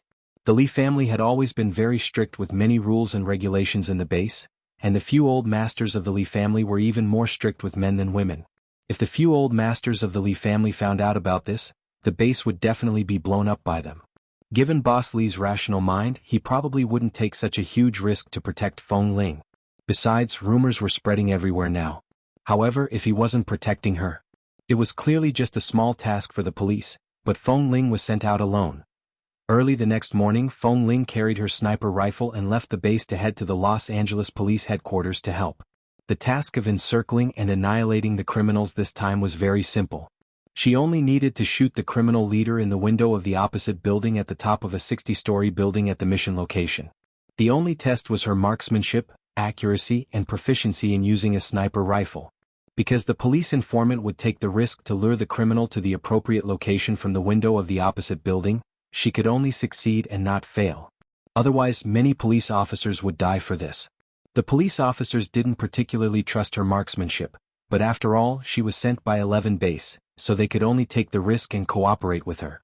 However, the final result was that Feng Ling had completed her mission extremely well. She had fired a sniper shot into the building across the street from over 300 meters away, blowing up the back of the head of the criminal leader. Then she had followed up with a shot to blow up the head of the most capable helper beside him, saving the police a lot of trouble. After 2 shots, she ended the mission. Feng Ling put away her gun and left directly without saying anything to anyone. However, just as she was about to return to 11 base, Xiao Su suddenly called her and said that the base would be hosting the VIPs in a few days, and there were still some things that needed to be prepared. He wanted to give her a list so that she could go buy the things after completing the mission outside and return to the base after she was done. After receiving the list from Xiao Su, Feng Ling saw that there were so many things on the list. Furthermore, she couldn't just buy all of them in Los Angeles. She still had to drive to the neighboring cities to buy them. Calculating the time, even if she bought all of them as quickly as possible, it would take at least 2 to 3 days. Why did it suddenly feel so good? Her stomach had been feeling unwell for the past 2 days, and she didn't want to go back to the base to feel the gazes of so many people. Feng Ling smiled and walked back to the car with the list in hand. She threw the gun in the car, got into the car and drove to the first stop. In a large shopping mall in Los Angeles, there was a food and seasoning area on the first floor of the mall. Feng Ling walked in and with a good sense of direction headed straight for the place where she wanted to buy the seasonings. She asked for 20 kilograms of seasonings from the shop assistant. This was what the base used to entertain distinguished guests when making certain luxurious dishes. It was said that this seasonings was called mi-si. Very few people had eaten it before and very few people knew what it was. The taste of this thing was very special, and generally only very rich and tasteful chefs would buy it. Or perhaps, some countries would add this mi-si seasonings to certain dishes when entertaining distinguished guests, and the taste would be very delicious. However, the amount required at one time was too large, and it couldn't be bought in ordinary places. She had to buy it here. Moreover, this shop seemed to only prepare 20 kilograms of it every day. If she wanted more, she could only wait until the next day.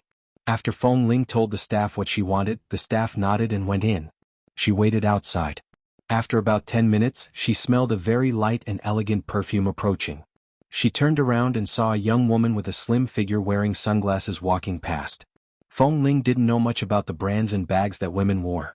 She only saw an H on the bag and a J on the shoes on her feet. She didn't see the other letters clearly, but it looked like they were expensive. Also, she vaguely felt that she had seen this woman somewhere before, but she couldn't remember clearly. The staff inside was just about to take out the 20 kilograms of seasonings for Feng Ling when she suddenly saw the woman walking in. She quickly walked up and asked. She didn't know what the woman said, but the staff hesitated for a moment before turning around and going back into the warehouse. After a while, she came out and said politely, "Miss Feng, this is the 20 kilograms of mi-si you wanted. It should be enough for the top chef you hired." Usually, such socialite gatherings would have a lot of dishes, and the taste would be even better with seasonings like mi-si. "Miss Feng, I didn't expect you to know about these things." Feng Ling stood at the side and glanced. At first, when the staff called her Miss Feng, she thought that he was calling her. She was wondering how this person knew that she was a woman. In the end, it was the person next to her. Feng Ling walked over. "I'm sorry, but isn't there a limit of 20 kilograms of this seasoning here every day? If I remember correctly, I was the one who came first. Also, when you went to the back to take out the things, you were about to give them to me. What's the meaning of this now? You're being interrupted halfway?" Her tone sounded gentle and calm, but her eyes clearly showed that she didn't intend to let the staff make the decision on their own. The staff was stunned for a moment, then turned to look at the so-called Miss Feng beside her. She was instantly put in a difficult position and said to Feng Ling in a low voice, "I'm sorry, Miss Feng is the eldest daughter of the Feng family. She has a VIP status in our mall. Besides, it's already very eye-catching for such a young lady to appear in such a gourmet seasoning area. If we offend her, we won't have an easy time. So, please wait for another day."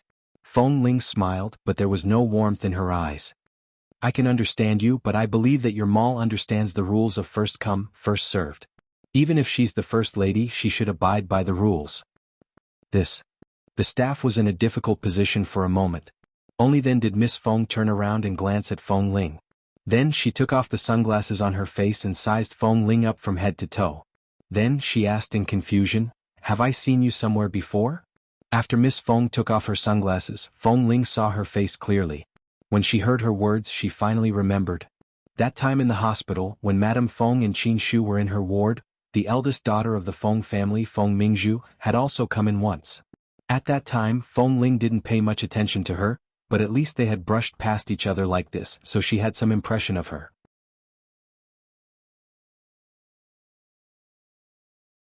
Chapter 908. Seeing that she was so straightforward, Feng Mingzhu immediately raised her delicate eyebrows, looked at Feng Ling for a while and smiled lightly, but the arrogance in her eyes did not diminish.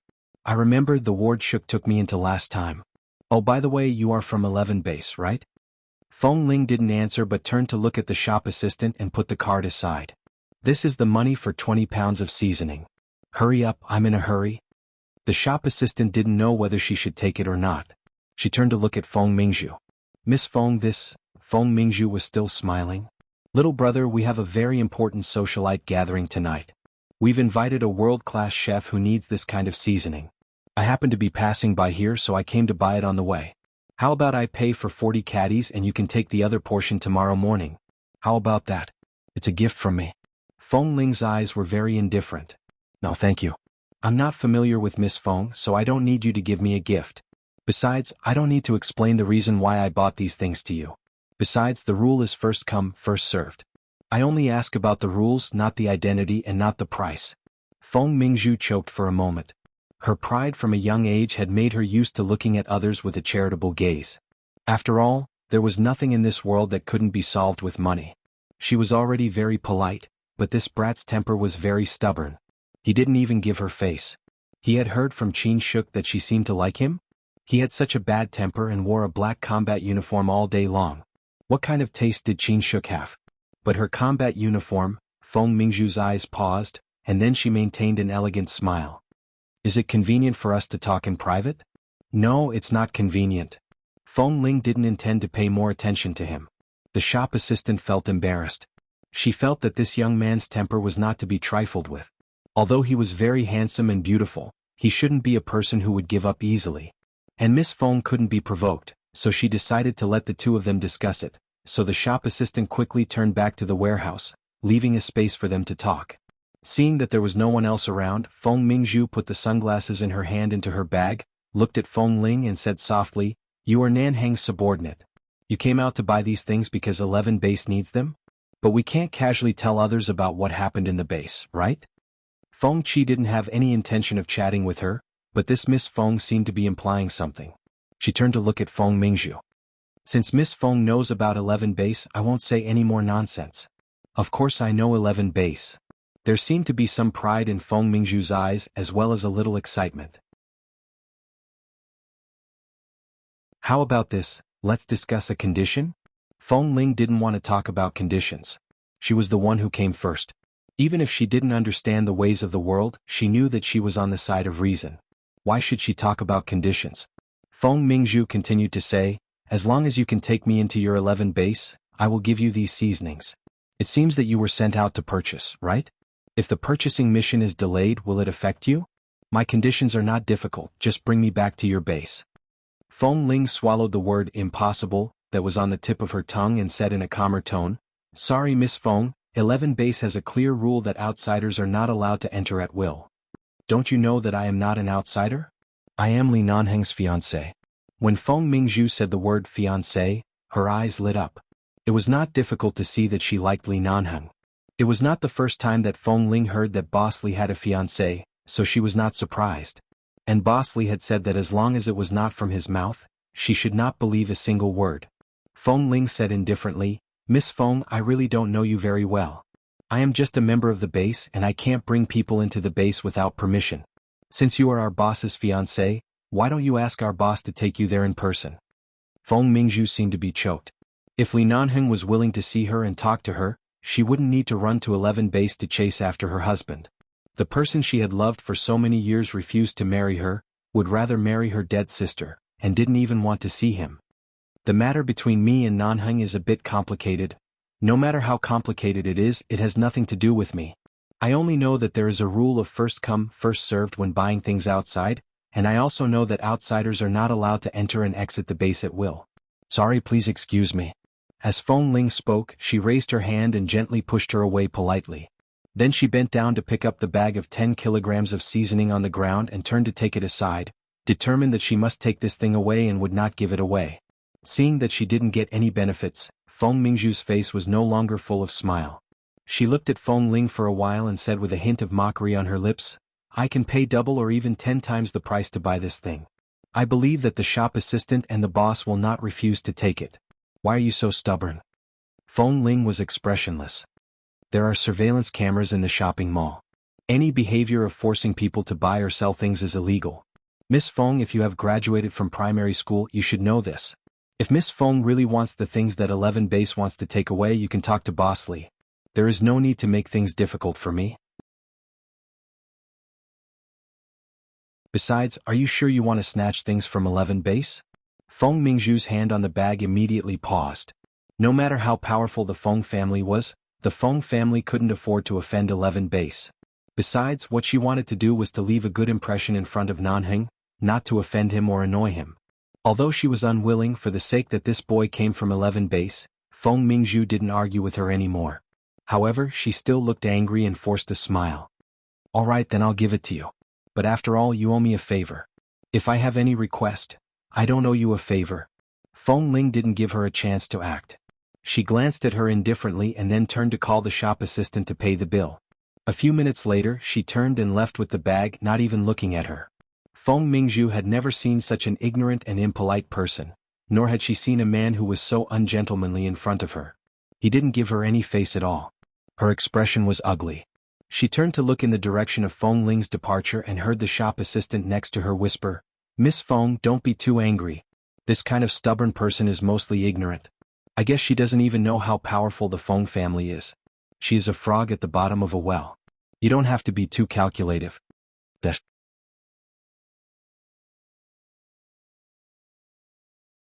Chapter 909. She didn't know if she was a frog at the bottom of a well, but she didn't give her any face at all.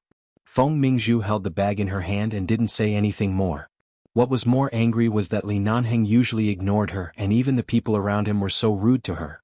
Did all the people from 11 base have such a temperament? Feng Ling didn't want to talk to that Miss Feng at all. After leaving the mall, she put the bag of seasoning in the trunk, closed the trunk and turned to get into the car. At the moment when the car door was opened, she suddenly felt a force. Feng Ling paused and turned her eyes expressionlessly, only to see that Feng Mingzhu, who had just pestered her in the basement of the mall, also came out. Glancing at Feng Mingzhu's hand on her car door, Feng Ling's voice was calm but obviously impatient. "What's the matter?" Feng Mingzhu continued to smile. "You know I am Li Nanheng's fiancé, but you still dare to be so indifferent to me?" Feng Ling looked at her indifferently and didn't answer, but her eyes clearly showed that she didn't buy it. The atmosphere was too silent and cold. Feng Mingzhu looked at her for a while and said, "What's your name?" Feng Ling didn't intend to hide it, nor did she feel guilty. "Miss Feng, if you feel wronged, you can report my name at any time so that when I go out to work in the future, Bosley can also tell me in advance to take care of you when I meet you outside, but Bosley has never mentioned your name before. I only listen to the orders of the base. Miss Feng, you really don't have to make things difficult for me." Seeing this, Feng Ling was neither servile nor overbearing. Feng Mingzhu coldly smiled and changed the topic. "Your surname is also Feng?" "Yes, unfortunately my surname is also Feng." Feng Mingzhu's smile became even colder. In the Chinese circle in Los Angeles, there aren't many people with the surname Feng. This is fate. Maybe our ancestors were a family for hundreds of years. Just help your family. Can you take me back to the base? Take your hand away. Feng Ling didn't look at her anymore and opened the car door. When she saw that she was about to push the car door, the impatience in her eyes became more obvious, and the simple words carried a warning. The Feng family also has a close relationship with the American military. We're all together. Even if we enter the base, it won't affect us. Besides, my relationship with your boss? Before she could finish speaking, the car door in front of her suddenly opened. Feng Mingzhu's wrist was almost broken by the force. The pain caused her face to pale. She stared in disbelief at Feng Ling, who had already opened the car door expressionlessly and sat in the driver's seat. "You." Without looking at her, Feng Ling buckled her seat belt and closed the car door. She didn't even roll down the window to say another word to her and directly started the engine. Seeing that this brat named Feng Ling was really going to drive and that he didn't intend to hesitate at all, if she continued to pester him, she might really be hit by the car. Feng Mingzhu glared at the person in the car through the window and could only take a step back. However, because her high heels were too high, she stumbled and almost fell. The smell of car exhaust poured into her nose, choking her and coughing several times. She raised her head and looked at the car that drove away without hesitation and disbelief. She was so angry that she smashed the bag in her hand hard on the ground. Feng Ling drove the car away and continued to the next stop. There were many things to buy and she didn't want to waste time. When turning out of the intersection near the shopping mall, she still didn't look back at Feng Mingzhu, who was left behind. But she had heard from Kay that some women were particularly delicate or liked to put on airs. Perhaps this Miss Feng was one of them. Sure enough, women were troublesome. Since she was a child, she had never been in a circle with too many women. The number of women she had met could be counted with 10 fingers. But so far the most wonderful women she had seen were that Qin Shuk and this Miss Feng. One was innocent and clingy, and the other was noble and arrogant and born with the temper of a rich lady. She was so arrogant that people instinctively wanted to kick her in the face. If she had to pretend to live like this every day after becoming a woman, she might as well cut off the 2 lumps of flesh on her chest. Feng Ling stepped hard on the accelerator and drove the car out of Feng Mingzhu's sight. At night, the Feng family. After attending the socialite party, Feng Mingzhu returned to the Feng family's villa. She was a little tipsy, but when she entered the door she saw 2 white rabbit-shaped lanterns hanging in front of the main gate of the Feng family's house every year on this day. As soon as she saw the white rabbit-shaped lanterns, her heart was instantly filled with anger. With the anger she had suffered outside this afternoon, she ignored the housekeeper who came out to greet her and quickly walked into the door. Sure enough, when she pushed the door open, she saw that Qin Xiu, who usually didn't come out of her room when she came home, was kneeling in front of the bodhisattva in the hall. "Mom, it's been so many years. Why are you still like this?" Feng Mingzhu angrily threw her bag on the table next to her, making a loud noise. "It's been almost 20 years. How long do you want to pay tribute to her? My sister has only lived in this world for a year. Our fate as mother and daughter is so shallow. Do you have to let me live in the shadow because of her? Do you have to let everyone know that I still have a dead sister? Ever since I was sensible, I knew that I had a dead sister, but I didn't even know what she looked like. I never thought she existed, but every year you have to remind the family that her." Mingzhu. Grandmother Feng and Grandfather Feng had just walked downstairs when they heard her voice. "Do you know what day it is today? You drank some wine outside and came back shouting. What do you look like? I really can't take it anymore. I was originally happy outside, but the moment I came home, I saw the white lantern hanging at the door. She has been dead for almost 20 years, but every year on this day, I have to hang a white lantern. I feel so scared." "What are you talking about? That lantern was the year your sister was born. Every time she cried in her swaddling clothes, your grandmother and I would use this kind of little rabbit lantern to coax her. Every time she saw the little rabbit lantern she would smile. The rabbit lantern is all white. It's not the scary white lantern you're talking about. As a sister you've been complaining for so many years." Grandfather Feng's face darkened. "You're tuning in to the Han Li's Wuxia Adventures YouTube channel. We're so grateful for your support, and don't forget to subscribe to join us on this incredible journey through captivating stories. Your generosity through donations truly makes a world of difference, as it's the primary source of revenue that allows me to expand and enhance this channel for you. Thank you from the bottom of my heart for being a part of this adventure."